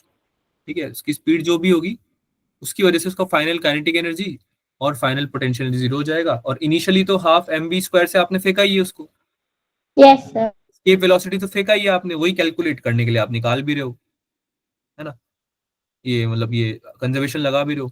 Also small M object का मास जिसको Yes. फेंका है तुमने, कैपिटल एम प्लैनेट का मास, और जो ग्रेविटेशनल पोटेंशियल एनर्जी एग्जिस्ट कर रही है दोनों के बीच में, वो हो जाएगी gm1m2/r। Yes. ठीक है, माइनस साइन हमको पता ही है, हम लगाते हैं, तो इक्वल्स टू 0 + 0 आएगा। और जब आप इसको सॉल्व करोगे तो √2gm/r, which is a very important formula for escape velocity. इसको याद कर लेना क्योंकि ये बहुत इंपॉर्टेंट है, कुछ और याद होना हो ये जरूर याद होना चाहिए। आगे चलें। अच्छा, Yes, अर्थ sir. के लिए 11.2 होती किलोमीटर पर सेकेंड, है ना, अर्थ की सरफेस पे। सरफेस से अगर आप फेंकोगे 11.2 किलोमीटर पर सेकेंड की स्पीड से आपको फेंकना पड़ेगा, तब जाके एस्केप करेगा वो अर्थ को। ठीक है, Yes, sir. यस एक सर। सवाल आया था ऑर्बिटल वेलोसिटी पे भी, याद है? ऑर्बिटल वेलोसिटी पे भी एक सवाल आया था इसमें मॉक टेस्ट में। ठीक है, तो यहाँ पे मैंने मेंशन किए हुए इसके फॉर्मूले भी, ये भी तुम याद रख लेना। इसमें वही सब चीजें मेंशन्ड है यार, काफी चीजें इन्वॉल्व हो जाती है जब आप ऑर्बिटल वेलोसिटी की बात कर रहे होते हो। तो जब आप फोर्स लिखोगे किसी पार्टिकल पे जो कि ऑर्बिट कर रहा है आपके प्लैनेट को, क्या आपको दिख रहा है ये स्मॉल एम मास एक सर्कुलर ऑर्बिट में ट्रैवल कर रहा है अराउंड द प्लैनेट, दिख रहा है सबको? अरे बोलो भाई, दिख रहा है सबको? Yes sir. तो ऑब्वियस ही बात है, कुछ ना कुछ फोर्स है जो इसको अट्रैक्ट कर रहा है सेंटर की तरफ प्लैनेट की। अरे Yes. तभी तो कर रहा है वो, ये तो हमने सर्कुलर मोशन में भी पढ़ा है कि अगर सर्कुलर मोशन करते वक्त सेंट्रिपिटल फोर्स जीरो हो जाए तो पार्टिकल एस्केप कर जाता है क्या? है ना, अपनी Yes. टेंजेंशियल वेलोसिटी पकड़ के एस्केप कर जाएगा वो तो, है ना, अगर एफ सी जीरो हो गया तो Yes. यहाँ पे भी अगर ऑर्बिट कराना है किसी सैटेलाइट को, कोई सैटेलाइट घूम रही है प्लैनेट के चारों तरफ और उसको घुमाना है, घुमाते रहना है, तो आपको कोई ना कोई कांस्टेंट सेंट्रिपिटल फोर्स प्रोवाइड करना पड़ेगा, जो कि यहाँ पे ग्रेविटेशनल फोर्स प्रोवाइड करता है। क्या प्रोवाइड करता है ग्रेविटेशनल फोर्स? Centripetal force. ठीक है, तो इससे हम निकालते हैं हमारी ऑर्बिटल वेलोसिटी कि भाई mv²/r तो होता है ये सेंट्रिपिटल फोर्स, यस इसको सर। इक्वेट कर दो, v जो रख रहे हो वो ऑर्बिटल वेलोसिटी रख दो कि भाई कितने स्पीड से ऑर्बिट पे घूम रहा है, v नॉट।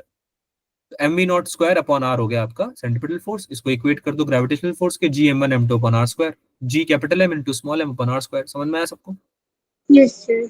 r का ध्यान रखना, r is the distance from centre up to the द मास, है ना, ऑर्बिटल जो भी मास कर रहा है, मतलब जो भी मास आपका ऑर्बिटल वेलोसिटी से चल रहा है या ऑर्बिट में घूम रहा है, वो मास तक का डिस्टेंस चाहिए। ठीक है, टाइम पीरियड भी निकाल सकते हैं सिमिलरली 2πr/v0 से, है ना, टाइम पीरियड भी निकाल सकते हैं इसका, ऑर्बिट करने का टाइम पीरियड 2πr/√gm/r आ जाएगा, या आप इसको इस फॉर्म में भी लिख सकते हो, ये पढ़ लेना।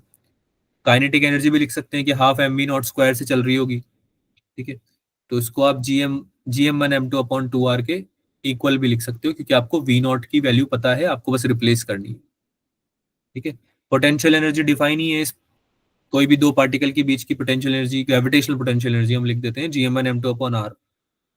तो आप काइनेटिक एनर्जी और पोटेंशियल एनर्जी को ऐड करके टोटल एनर्जी भी लिख सकते हो। तो ये आएगी Gm1m2/2r, which is exactly half of the potential energy. ठीक है भाई, और काइनेटिक एनर्जी के बराबर होती है। ये रिलेशन बड़ा इंपॉर्टेंट है, इसको याद रखना। क्या ये क्लियर है सबको? Yes. ठीक है। बाइंडिंग एनर्जी का जो कॉन्सेप्ट है यहाँ पे वो इस तरह से यूज किया गया है जैसे हम वहां पे भी करते थे हमारी न्यूक्लियर फिजिक्स में। सेम तरीके से यहाँ पे भी किया गया है कि भाई कितनी एनर्जी देना पड़ेगा आपको मास को कि वो इन फोर्सेस जो बाउंड कर रखा है जिन्होंने उनको तो उसको ब्रेकआउट करके एस्केप कर जाए। इतनी ही है टोटल एनर्जी। अगर आप इतनी दे दोगे Gm/m/2r, इतनी बाइंडिंग एनर्जी प्रोवाइड करने के बाद it could escape the orbit. Is that clear? अगर आपको ऑर्बिट में घूमने वाली सैटेलाइट को ऑर्बिट से दूर भेजना है, अर्थ से दूर भेजना है, प्लैनेट से दूर भेजना है, एस्केप करवाना है बेसिकली, तो आपको इतनी एनर्जी देनी पड़ेगी। बात समझ में आती है सबको? Yes, sir. ठीक है, आगे चलते हैं। जियो स्टेशनरी सैटेलाइट, इसको तो पढ़ लेना बस, तब कुछ ज्यादा समझने की इसमें जरूरत नहीं है। आपका जो टाइम पीरियड है वो सेम फॉर्मूला यूज होता है एक सैटेलाइट के टाइम, मतलब टाइम पीरियड के लिए माना जाता है कि टाइम पीरियड जनरली 24 आवर्स का होता है, 24 घंटे का टाइम पीरियड लेते हैं ये। एक दिन में मतलब पूरा चक्कर मार लेगी सैटेलाइट, जियो स्टेशनरी सैटेलाइट, ऐसा माना जाता है। और इक्वेटोरियल प्लेन पे ही चलती है ये। ठीक है, must revolve around the direction of rotation of earth. Earth की डायरेक्शन जो है रोटेशन की, उसी डायरेक्शन में इसको रोटेट करना चाहिए। ये कुछ कंडीशंस होती हैं जियो स्टेशनरी सैटेलाइट की। थ्योरेटिकल क्वेश्चन बन सकता है, इसलिए आपको ये सब मेंशन किया गया है यहाँ पे। आगे चलते हैं, पेरिजी और अपोजी की बात करते हैं। इस पे सवाल आया हुआ था एक, कैपलर्स लॉ पे बेस्ड होता है ये। Yes, sir. पेरिजी और apogee, apogee is the farther point elliptical path पे और पेरिजी इज द नियरर पॉइंट। ठीक है भाई, तो Yes. दोनों की वेलोसिटी आपसे पूछ ली जाती है। मैं इसको बहुत डिटेल में डिस्कस नहीं कर रहा हूँ, पर एंगुलर मोमेंटम का कंजर्वेशन यूज होता है। मैंने बताया भी था शायद ये डिस्कशन में कि हम एंगुलर मोमेंटम कंजर्व कर देते हैं और उसके हेल्प से हम निकाल लेते हैं। अब ये इलिप्स के फॉर्मूले लग रहे हैं इसमें सारे। ये जो ई है ना, स्मॉल ई, ठीक है, एसेंट्रिसिटी, क्या है ये? एसेंट्रिसिटी। ठीक है, इलिप्स में होती है। अरे बात समझ में आ रही है? सारे इलिप्स वाले फॉर्मूले यूज किए हमने। इलिप्टिकल पाथ है ना ये, Yes, sir. तुम्हें इसको याद नहीं करना है।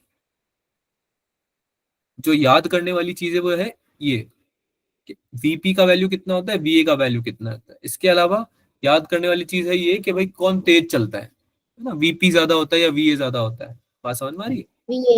है ना? वीए वीए ज्यादा होता है, वीए ज्यादा होता है। नो सर, बीपी होगा ना। फॉर्मूला लिखा हुआ है बेटा यहाँ पे। ई का कोई भी पॉजिटिव वैल्यू लोगे तो आपको पता चल जाएगा कि Yes, कौन सा sir. होता है। अच्छा, इसमें ए जो होता है वो सेमी मेजर एक्सिस होता है और ई एसेंट्रिसिटी में बता चुका हूँ। तो ये आपको ए का वैल्यू जो पुट करना है ना इसमें और ई का वैल्यू पुट करना है, तो ये पता होना चाहिए कि A is the semi major axis, this one.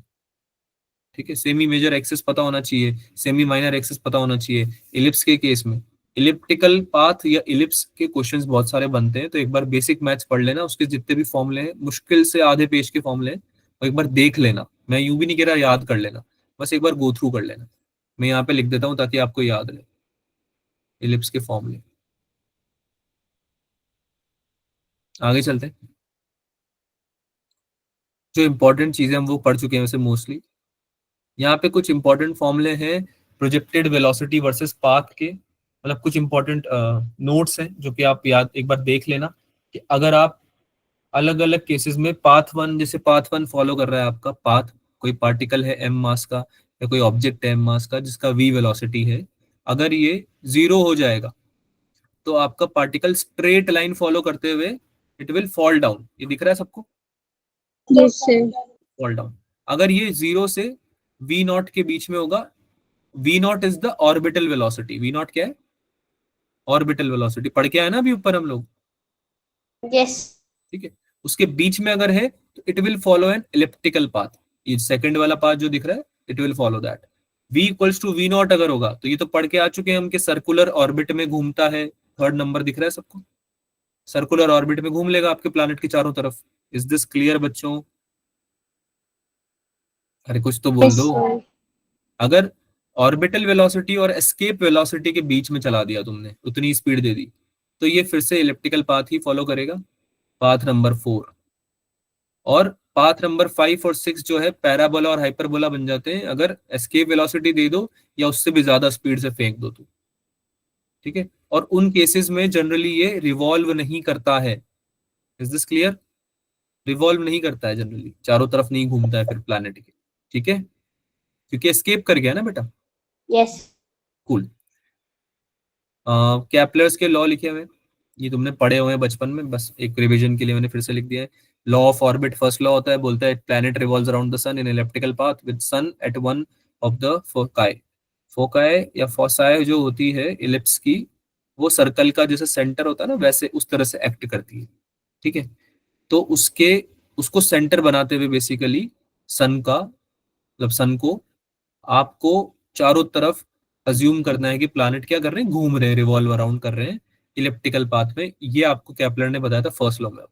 Second law काफी इंपॉर्टेंट था, उसमें वो बोल रहा था कि जितना एरिया स्वैप कर रहा है आपका, line joining planet and sun, swapping sweeping equal area in equal time interval, यानी कि बराबर एरिया स्वैप कर रहे हैं। ये जो A2 एरिया है, लेट्स से प्लैनेट ने यहां से यहां तक जाने में कुछ A2 एरिया कवर किया, स्वैप किया, और इसी प्लैनेट ने लेट्स से यहां से यहां तक जाने में, यहां से यहां तक कुछ A1 एरिया स्वैप किया।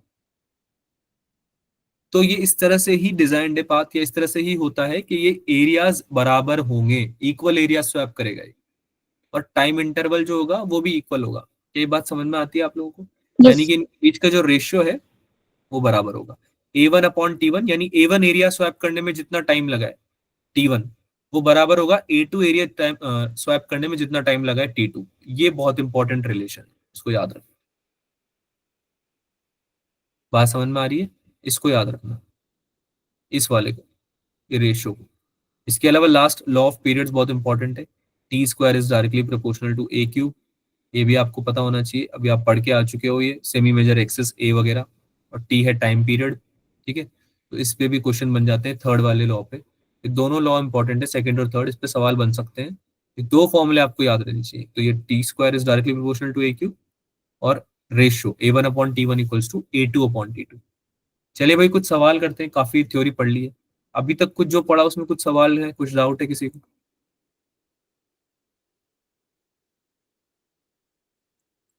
सर हाँ जी। सर जो यहाँ पे आपने ऊपर लिखा था binding energy minus total energy, तो आपने इसमें माइनस में क्यों किया था? कहाँ लिखा था बाइंडिंग एनर्जी? ये सर सही है वाला। बेटा तभी पूछते हैं ना, binding energy equal to minus total energy लिखा है, ये माइनस इक्वल मतलब उसके इक्वल करा है। और माइनस इसलिए क्योंकि उसको देनी पड़ेगी ना बेटा उतनी, तो टोटल एनर्जी ऑलरेडी माइनस में आ रही थी हमारी, -gm1 × m2/r। ठीक है, बाइंडिंग एनर्जी क्या है? Energy required to be given to so that m escapes। बात समझ में आ रही है? आपको इतनी देनी पड़ रही है उसको, उसकी ऑलरेडी नेगेटिव एनर्जी है, अब उसको आपको इतनी एनर्जी देनी पड़ेगी, तभी तो उसकी एनर्जी बढ़ के उतनी हो जाएगी कि वो एस्केप कर जाए। बात समझ में आ रहा है? तो ये ये गिवन, हाँ, ये सर आगे समझ। इसलिए वो साइन चेंज करके लिखा है हमने, इसलिए बाइंडिंग एनर्जी जो है वो अपोजिट साइन की होगी टोटल एनर्जी के। ठीक है, चलिए भाई, एक सवाल करते हैं, किसी को कुछ पूछना है उसके अलावा, और shall we No, solve sir. The questions? ठीक है, सवाल सॉल्व करते हैं डायरेक्ट, चालू हो जाओ, सवाल पढ़ो and try to solve it. अच्छा क्वेश्चन है, एस्केप वेलोसिटी निकालना है इसमें।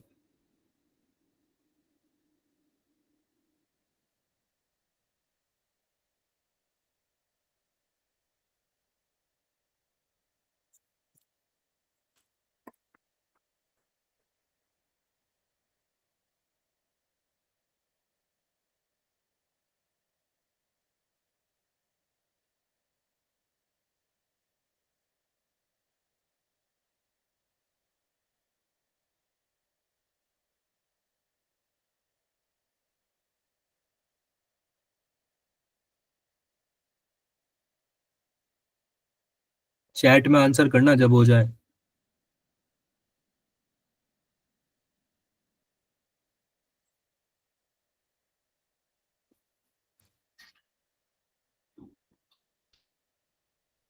नहीं आएगा तो भी डिस्कस लिखेंगे एटलीस्ट, ऐसा नहीं कि बैठे हैं, है ना।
आया D option? Yes, sir. D option है आंसर? पता नहीं पता नहीं करेंगे कैसे? सर, मैंने ना ये वाला चैप्टर एक बार यूट्यूब से किया था, तो उन्होंने ना एक रिलेशन बताया था, v is directly proportional to r under root rho, तो वो याद था, रिवाइज किया था ना चैप्टर मैंने आज सुबह, तो फिर मैंने कर दिया। चलो बहुत बढ़िया। वैसे ये थोड़ा लंबा ही है, लेंदी कैलकुलेशन है इसकी। मैं आइडिया दे देता हूँ तुमको, आंसर सही है, ठीक है, बट करना कैसे मैं बता दूंगा, तो आपको आगे भी आइडिया हो जाएगा कि कैसे अगर सवाल आते हैं तो टैकल करना है। इसमें बता रहा है कि एस्केप वेलोसिटी जो है अर्थ सरफेस से वो v दे रखी है, राइट। अब वो बोल रहा है कि escape velocity from the surface of another planet having a radius 4 times that of earth and same mass density कितनी होनी चाहिए, यानी कि कंपैरिजन कराना चाह रहा है तुम्हारी। अब हमको पता है under root 2gm upon r होती है, यस सर। कुछ बोलेंगे? अर्थ की बात करें अगर, तो हम लिख देते हैं under root 2g mass of Earth upon R E. ये समझ में आता है? यस लिखा हुआ सर। है ना। इसके अलावा डेंसिटी, सिंस ये सेम मास डेंसिटी की बात कर रहा है तो कोई ना कोई रिलेशनशिप वहां से ड्रॉ करना पड़ेगा हमें। डेंसिटी के ऊपर क्या लिखते हैं हम? मास पर मास पर यूनिट वॉल्यूम लिखते हैं, तो पता है सबको, यस। ठीक है। तो जो डेंसिटी है उसको अगर तुम कुछ मान लो, रो मान लो जैसे कि, तो आप मास ऑफ अर्थ को रिप्रेजेंट कर सकते हो डेंसिटी के टर्म्स में, यस है ना। मास ऑफ अर्थ को आप क्या लिख सकते हो? रो मल्टीप्लाई बाय वॉल्यूम, सही बात है ना, ठीक है। तो ये रो जो है, इसको चाहो तो अभी डिफाइन कर दो, चाहो तो रख लो उसको एज इट इज के टर्म्स में हम निकाल लेंगे, क्योंकि रो तो वैसे भी सेम रहने वाला है, सेम मास डेंसिटी बोला ना उसने, ठीक है। तो इसको जरूरी नहीं कुछ लिखो तुम अलग से, तुम वॉल्यूम लिख दो पर, ताकि आप वॉल्यूम की हेल्प से रेडियस का एक टर्म निकाल सको जो कि आपको चाहिए रहेगा, है ना। क्योंकि वॉल्यूम क्या होगा किसी भी स्फेरिकल बॉडी का? 4/3πr³। Yes sir. रीजन समझ में आया? हमने वॉल्यूम को एक्सपेंड करके क्यों लिखा है? क्योंकि हमें आर ई चाहिए था, है ना, इस रिलेशनशिप में ड्रॉ कन्वर्ट करने के लिए चाहिए था ना, मास ऑफ अर्थ भी चाहिए था और आर ई भी चाहिए था, बोलो हाँ या ना। Yes sir. R E cube, यहां तक समझ में आया? Yes sir. अब इन वैल्यूज को सब्स्टिट्यूट करना है बेटा। वेलोसिटी जो दे रखी है एस्केप वेलोसिटी, इसके फॉर्मूले में सब्स्टिट्यूट कर दो। डिराइव करा रहा हूँ बेसिकली मैं आपको रिलेशन, जो तमन्ना आप बोल रहे हो ना कि आपको पता है, उसका यस सर। डेरिवेशन एक तरह से ये रिलेशन है। ये हो जाएगा 2g, की जगह आप क्या लिख दोगे बेटा? Rho multiply by volume. 4πr³। Is that right? Yes sir. और नीचे क्या था? R E. तो ये क्या बन गया? 2g रो मल्टीप्लाई बाय 4πr² का स्क्वायर। ये दिखता है सबको, यस सर। है ना।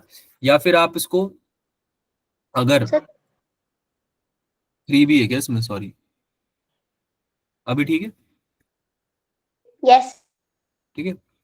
अब हमको एस्केप वेलोसिटी अगर निकालनी है किसी दूसरे प्लैनेट की, तो उसका भी कुछ ना कुछ तो फॉर्मूला सिमिलर ही होगा, है ना? अब आपको दे रखा है कि जो रेडियस है, अब ये जो एस्केप वेलोसिटी का फॉर्मूला तुमने रो के टर्म्स में डिफाइन किया है, ये फॉर्मूला उसके लिए भी वैलिड होना चाहिए, बोलो हाँ या ना? यस। इसमें तुमने कुछ ऐसा थोड़ी डाला है कि ये केवल अर्थ के लिए ही वैलिड होगा। √2gm/r तो एस्केप वेलोसिटी का फॉर्मूला होता है किसी भी प्लैनेट का। नहीं समझ में आया? Yes sir. हमने बस कन्वर्ट किया है रो के टर्म्स में और कुछ नहीं किया, फॉर्मूला वही का वही है ये। ठीक है, एस्केप वेलोसिटी का ही फॉर्मूला है ये। अब अगर आप वीपी लिखना चाहते हो, as in escape velocity of planet लिखना चाहते हो, तो आपको ये चीज कंसिडर करनी पड़ेगी कि अर्थ की रिस्पेक्ट में कितनी इसका रेडियस था। तो फॉर्मूला तो लिखो पहले डायरेक्ट, 2g रो × 4, वो भी एक स्फेरिकल बॉडी है तो उसका भी कितना हो जाएगा, 4/3 π r p क्यूब। ये समझ में आया सबको? Yes sir. है ना? रो सेम था, लिखा हुआ है सवाल में, सेम मास डेंसिटी, इसलिए मैंने रो चेंज नहीं किया, जो यहां लिया था वो यहां पे लिया है। क्लियर? Yes sir. r³ नहीं है यहाँ पे, r e² आएगा ना बेटा, यस। r e²। ठीक है। अब मुझे बस रिप्लेस करना है, क्योंकि मुझे पता है कि आपका rp जो है वो 4re है। rp कितना है? 4 r 4re दे रखा है ना, 4 गुना है, 4 times the yes. Radius of earth. ठीक है, तो इसको रिप्लेस कर दो, आंसर आ जाएगा आपका, vp = √2g रो × 4/3 rp की जगह क्या लिख दूंगा, 4re 4 r p। का होल स्क्वायर। समझ में आया? Yes sir. 4 आपका बाहर आ जाएगा, 4 बाई 3 π r³ क्योंकि 4 का स्क्वायर कर रहे हो ना आप, तो उसका अंडर यस। रूट लेके बाहर ले सकते हो आप 4 को, और 4/3 π r³ का तो आप एज इट इज लिख सकते हो। नहीं समझ में आया? यस। ये जो 4re³ है, 4re² है, सॉरी, 4re का होल स्क्वायर है, इसका जब मैं अंडर रूट लूंगा बेटा, तो इसमें इस 4 को बाहर ले सकता हूं मैं एज इट इज, क्योंकि 4 का यस स्क्वायर सर। लूंगा तो 16 हो जाएगा, 16 का अंडर रूट करूंगा तो फिर से 4 हो जाएगा, है ना? तो डायरेक्टली 4 बाहर ले लेता हूँ। राइट? बात समझ में आई सबको? Yes sir. तो what will it become, it will become 4 times √2g rho × 4/3 π re³ sorry re²। अब आपको दिख जाएगा कि ये वाला टर्म तो एज इट इज आपका velocity of escape velocity of earth था। दिख रहा है सबको? तो यानी यस। कि आपका जो प्लैनेट है उसका एस्केप वेलोसिटी अर्थ के 4 गुना हो चुका है। अब बताओ, समझ में आया? 4 गुना हो गया ना, 4 टाइम्स Yes, आगे sir. हो गया, so that's mean 4v is the right answer. ठीक है, यस। क्लियर है सबको? आगे बढ़े, यस। अगला सवाल सॉल्व करेंगे भाई।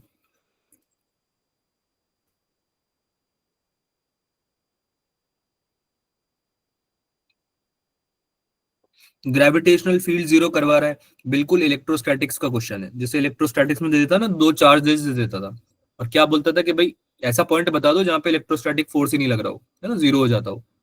याद आ रहा है? Yes sir. बिल्कुल सेम टाइप का क्वेश्चन है।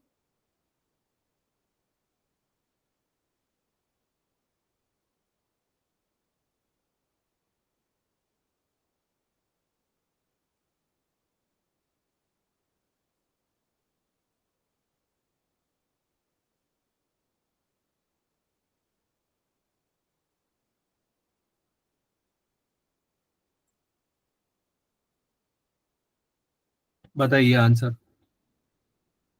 तरीका तो इसका मुझे लग रहा है आपको समझ में आ चुका होना चाहिए अभी तक।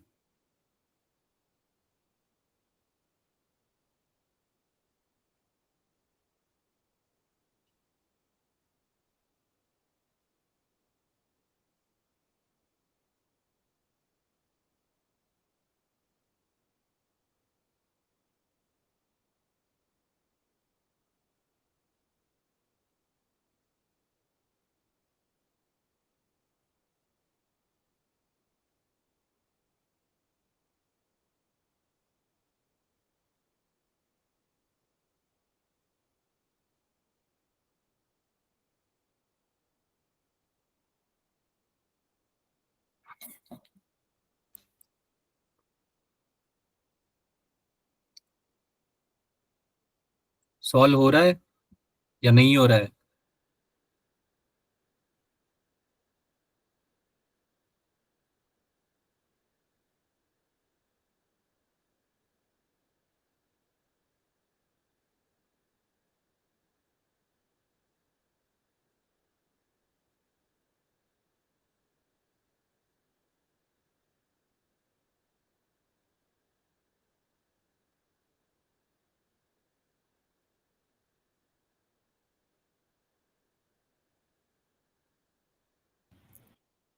डिस्कस करना है?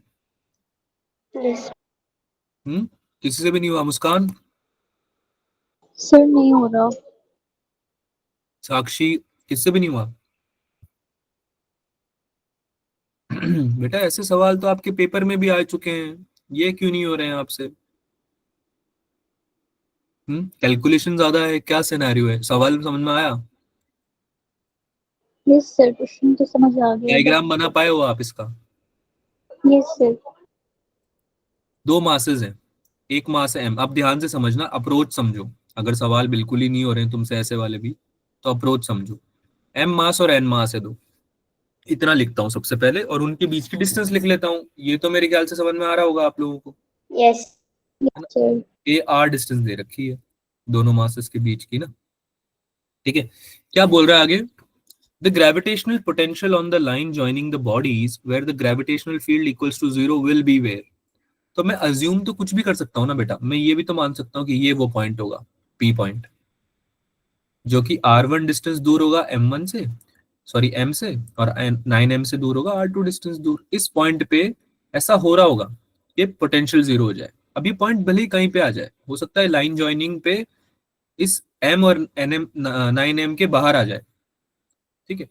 लेकिन अज्यूम करने में क्या दिक्कत है? R1 R2 तो डिस्टेंस में मान ही सकता हूँ। बात समझ में आ रही है सबको? यस सर मुझे पी पॉइंट फाइंड करना है, ठीक है। मुझे फाइंड करना है कि पी पॉइंट पे मुझे पोटेंशियल फाइंड करना है कि भाई पी पॉइंट पे कितना होगा। ये पोजीशन कौन सा है? पोजीशन ऑफ न्यूट्रल पॉइंट है। यहाँ पे जीरो ग्रेविटेशनल फील्ड है। क्या है यहाँ पे? Zero gravitation. ग्रेविटेशनल फील्ड है। इसका मतलब ये नहीं कि यहाँ पे पोटेंशियल जीरो है। पोटेंशियल जीरो होगा तो आंसर जीरो आ जाएगा। ग्रेविटेशनल पोटेंशियल तो पूछ रहा है सवाल में तुमसे वो, यस सर। तो ग्रेविटेशनल फील्ड जीरो है। अब मुझे एक बात बताओ, ग्रेविटेशनल फील्ड अगर जीरो है या न्यूट्रल पॉइंट है ये, तो आप इसको ग्रेविटेशनल फील्ड वाला फॉर्मूला लगा के नहीं समझ सकते हो? क्या फॉर्मूला लगा देते हैं हम बेटा?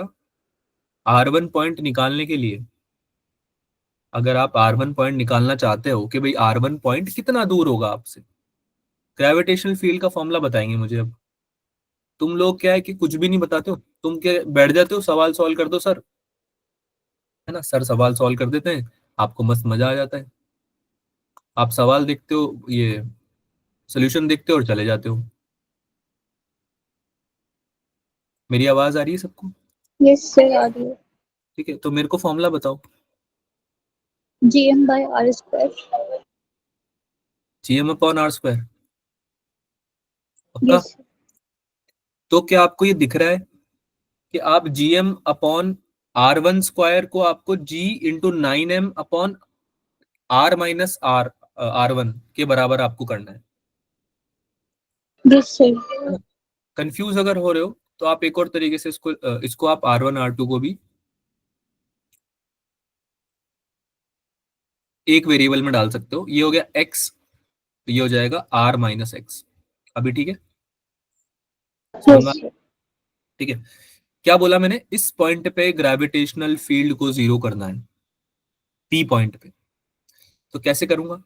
G × M/X² should be equal to G × 9M बोलो आर R माइनस का होल होल स्क्वायर। स्क्वायर। तभी तो जीरो होगी बेटा, दोनों पे बराबर होगी क्योंकि वेक्टर है। तो अगर इधर लेके गया, राइट वाली क्वांटिटी को इधर लेके गया, तो दोनों का -0 आना चाहिए। बोलो है ना? यस है ना? अब इसमें कैपिटल G M तो कट जाएगा, क्या बनेगा ये बन जाएगा 1/X² equals to 9/R r minus x का होल स्क्वायर। अगर आपको दिख रहा है तो आप इसमें डायरेक्टली इसको क्रॉस मल्टीप्लाई कर सकते हो, ठीक है। या तो आप इसको r माइनस एक्स के होल स्क्वायर को उधर लेके जाओ और इसको डिवाइड करो, या फिर आप इसको डायरेक्टली ऐसे लिख सकते हो, under root of r minus x का होल स्क्वायर। भाई मैं दोनों तरफ अंडर रूट ले सकता हूँ ना, Yes, sir. यस दोनों, सर। क्योंकि 9 भी एक परफेक्ट स्क्वायर है, दिख रहा है सबको। Yes sir. तो मैं इसको r minus x upon x equal to 3 भी लिख सकता हूँ। Yes sir. जी समझ में आया। x मेरा आ जाएगा यहां से r बाय, सॉल्व करना है इसको, r बाय 4, ठीक है। x मेरा आ जाएगा इतना, r बाय 4। अब मुझे डिस्टेंस पता चल गई है, तो मुझे क्या करना है, p पॉइंट पे पोटेंशियल लिखना है। p पॉइंट पे पोटेंशियल तो लिख पाओगे या उसमें भी जरूरत पड़ेगी, बताओ। लिख लें। r बाय 4 आ गया ना, अब तो x कैपिटल R अपॉन 4 आ गया ना, तो आपको बस वैल्यू पुट करनी है। फर्स्ट वाला बता भी देता हूँ, फर्स्ट वाला हो जाएगा -4gm upon g into M upon R, और दूसरा वाला हो जाएगा g into 9m into 4/3r, क्योंकि एक तो r/4 है तो दूसरा 3r/4 बनेगा। नहीं समझ में आया। यस आगे sir. एक आ आगे से। जाएगा g इंटू पक्का आ गया, सर आ गया। ठीक है। Yes sir. और दूसरा बन जाएगा 3r/4, ठीक है। इसको ऐड कर देना, आंसर आ जाएगा। आंसर बता देता हूं मैं, इसका आंसर कितना आ रहा है भाई, -16 वाला ऑप्शन है, ठीक है। यस सर आ गया आंसर। बढ़िया, चलो। Time period, time period of another satellite, इसको आप करेंगे होमवर्क में।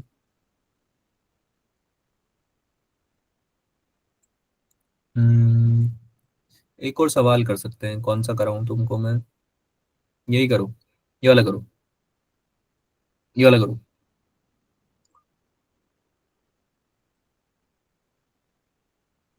दिख रहा है सवाल सबको, Option. करा हुआ है। Fourth option. Yes sir. Sir, office में आएगा. सुनाई नहीं दे रहा। सर ये सेम क्वेश्चन मॉक में आया था, आपने अभी कल ही कराया था ये. यस हम्म, सर। याद है सवाल आपको ये, यस सर। सर ठीक है। कितना आंसर आएगा, फोर्थ ऑप्शन। ये ऑप्शन. Fourth option. रीजन क्या है, सर वो मीडियम पे डिपेंड नहीं करता। आवाज ही नहीं आ रही, क्या सर बात हो जो गई। ग्रेविटेशनल फोर्स है ना, हाँ वो जी, मीडियम पे डिपेंड नहीं करती है। मीडियम पे डिपेंड नहीं करती है, नो पक्का बात सर। है। एक बार यस पूरा क्वेश्चन सर। पढ़ लो, एक बार पूरा क्वेश्चन पढ़ लो। मैं यूं नहीं बोल रहा तुम्हारा आंसर गलत है, मैं तो बस बोल रहा हूँ एक बार सवाल पूरा पढ़ लो। यस सर डी ऑप्शन ही सर है। सेम. सेम ही है, यस सर। ठीक है। ये वाला करो,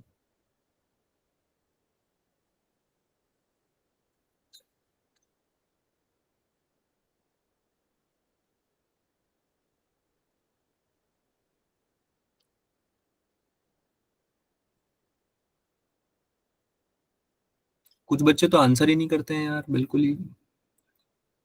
बेटा चैट में आंसर कर दिया करो, आपने मॉक तो आप दे ही रहे हो, तो अगर आपको ऐसा लगता है कि कुछ क्वेश्चन तो आपने करे भी हुए हैं या नहीं, अगर करे हुए हैं तो आपको समझ में आते हैं, तो आप उनका आंसर दिया करो।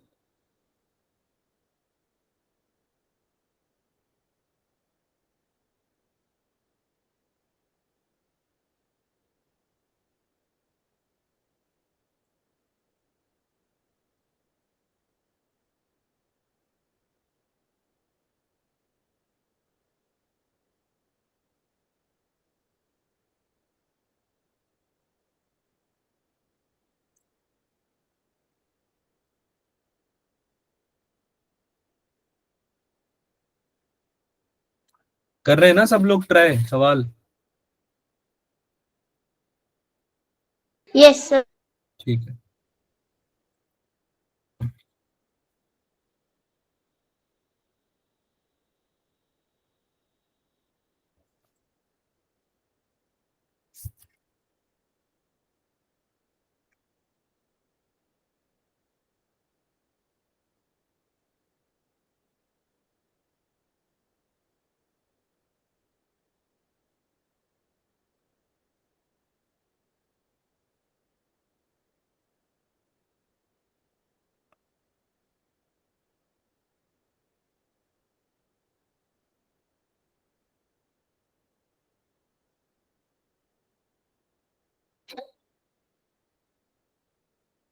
आया आंसर किसी का?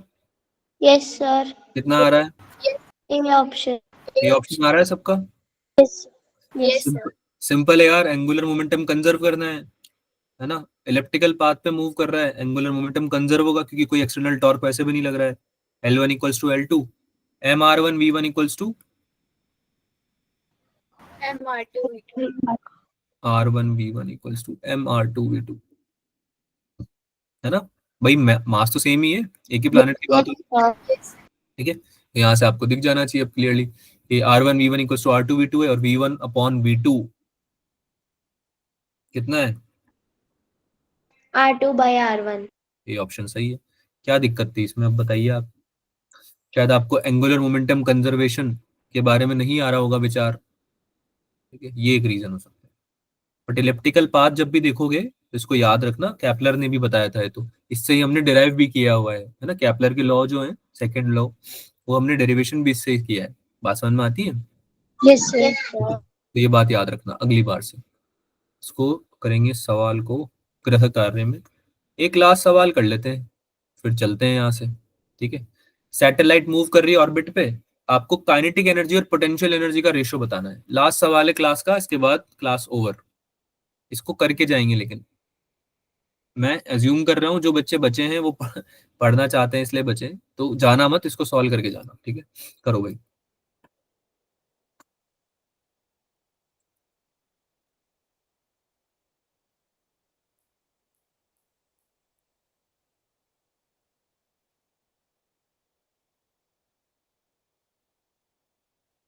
पोटेंशियल एनर्जी तो हो जाएगी Gm1m2 upon R, minus Gm1m2 upon R, है ना।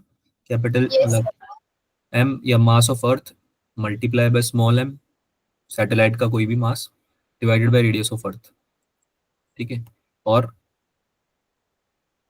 काइनेटिक एनर्जी एनर्जी हो जाएगी Gm1 GMM/2R। हाँ Gm1m2 अपॉन 2r, आधी हो जाती है ना उसकी, पढ़ा है अभी थोड़ी देर पहले यस ना। और यहाँ पे मैग्नीट्यूड की बातें कर रहे हैं हम, जनरली मैग्नीट्यूड की बातें, ठीक है। तो पोटेंशियल एनर्जी का जो मैग्नीट्यूड है उसके साथ में काइनेटिक एनर्जी का जो रेशो है K अपॉन U, ये तो 1/2 पता है ना बेटा अपने को, ऊपर पढ़ के आए अपन। बोलो यस हाँ या सर। ना, बोलो हाँ या ना, बोलो भैया। आधी है ना उसकी K, यस सर। K अगर 1 है तो U2 है, मतलब आधी है उसके ना। टोटल एनर्जी हम लिखते हैं K प्लस U, या फिर minus Gm into small m upon 2r। Total energy क्या लिखते हैं? Minus G mass of earth into mass upon 2r। ये भी ऊपर पढ़ के आए हो तुम, यस सर। Yes sir. तो आंसर आ गया ना बेटा, आंसर आ गया यस ना सर। 1/2, ठीक है। इसका ग्राफ बना देता हूं तुम्हारे लिए, ग्राफ पे एक बार सवाल आया हुआ है इस पे, ठीक है। तो अगर आप ध्यान से देखो तो काइनेटिक एनर्जी का जो ग्राफ बनेगा वो कुछ ऐसा बनेगा, ऐसा बनेगा कुछ काइनेटिक एनर्जी का ग्राफ, ठीक है। ऑब्वियसली एनर्जी और डिस्टेंस के बीच में ग्राफ है ये, ठीक है। और जो एनर्जी है आपकी वो कांस्टेंट है और नेगेटिव है, अगर, क्योंकि हमारा सिस्टम हम क्लोज अज्यूम करते हैं, ठीक है। अगर आपका सैटेलाइट दूर जाता जाएगा तो आपकी टोटल एनर्जी जो है वो भी बढ़ती जाएगी, ठीक है। और पोटेंशियल एनर्जी कुछ ऐसे आ जाएगी, नेगेटिव है ना, क्योंकि मॉड्यूलस लेते हो तो हम, वरना तो नेगेटिव आती है। बात समझ में आ रही है? मॉड्यूलस लेते हैं ना, वरना तो नेगेटिव आती है, तो कुछ ऐसे आएगी 1/r के यस डायरेक्टली प्रोपोर्शनल, या फिर r के इनवर्सली प्रोपोर्शनल। चले भाई आगे, यस सर। आगे यस कुछ नहीं, आगे आपका चैप्टर खत्म है। इस पे PYQs करना इनफ होगा, तो अगर आपने नहीं किए तो आप कर लेना, जितने मैंने कराए हो तो ठीक है। अच्छे वाले क्वेश्चंस मैंने ले लिए थे, आप लास्ट 3 ईयर्स के कर लेना, 22, 23, 24 के, ठीक है। दिस इनके PYQ आप कर सकते हो, that would be enough. Formula एक बार रिवाइज करके ये कर लेना, चैप्टर में इतना काफी है, ठीक है। बाकी नया चैप्टर पढ़ेंगे नेक्स्ट टाइम। किसी को कुछ पूछना है, एनी डाउट्स नो बच्चों? सर। ठीक है, मिलते हैं अगली क्लास में। Bye bye everyone. Bye sir. Bye sir.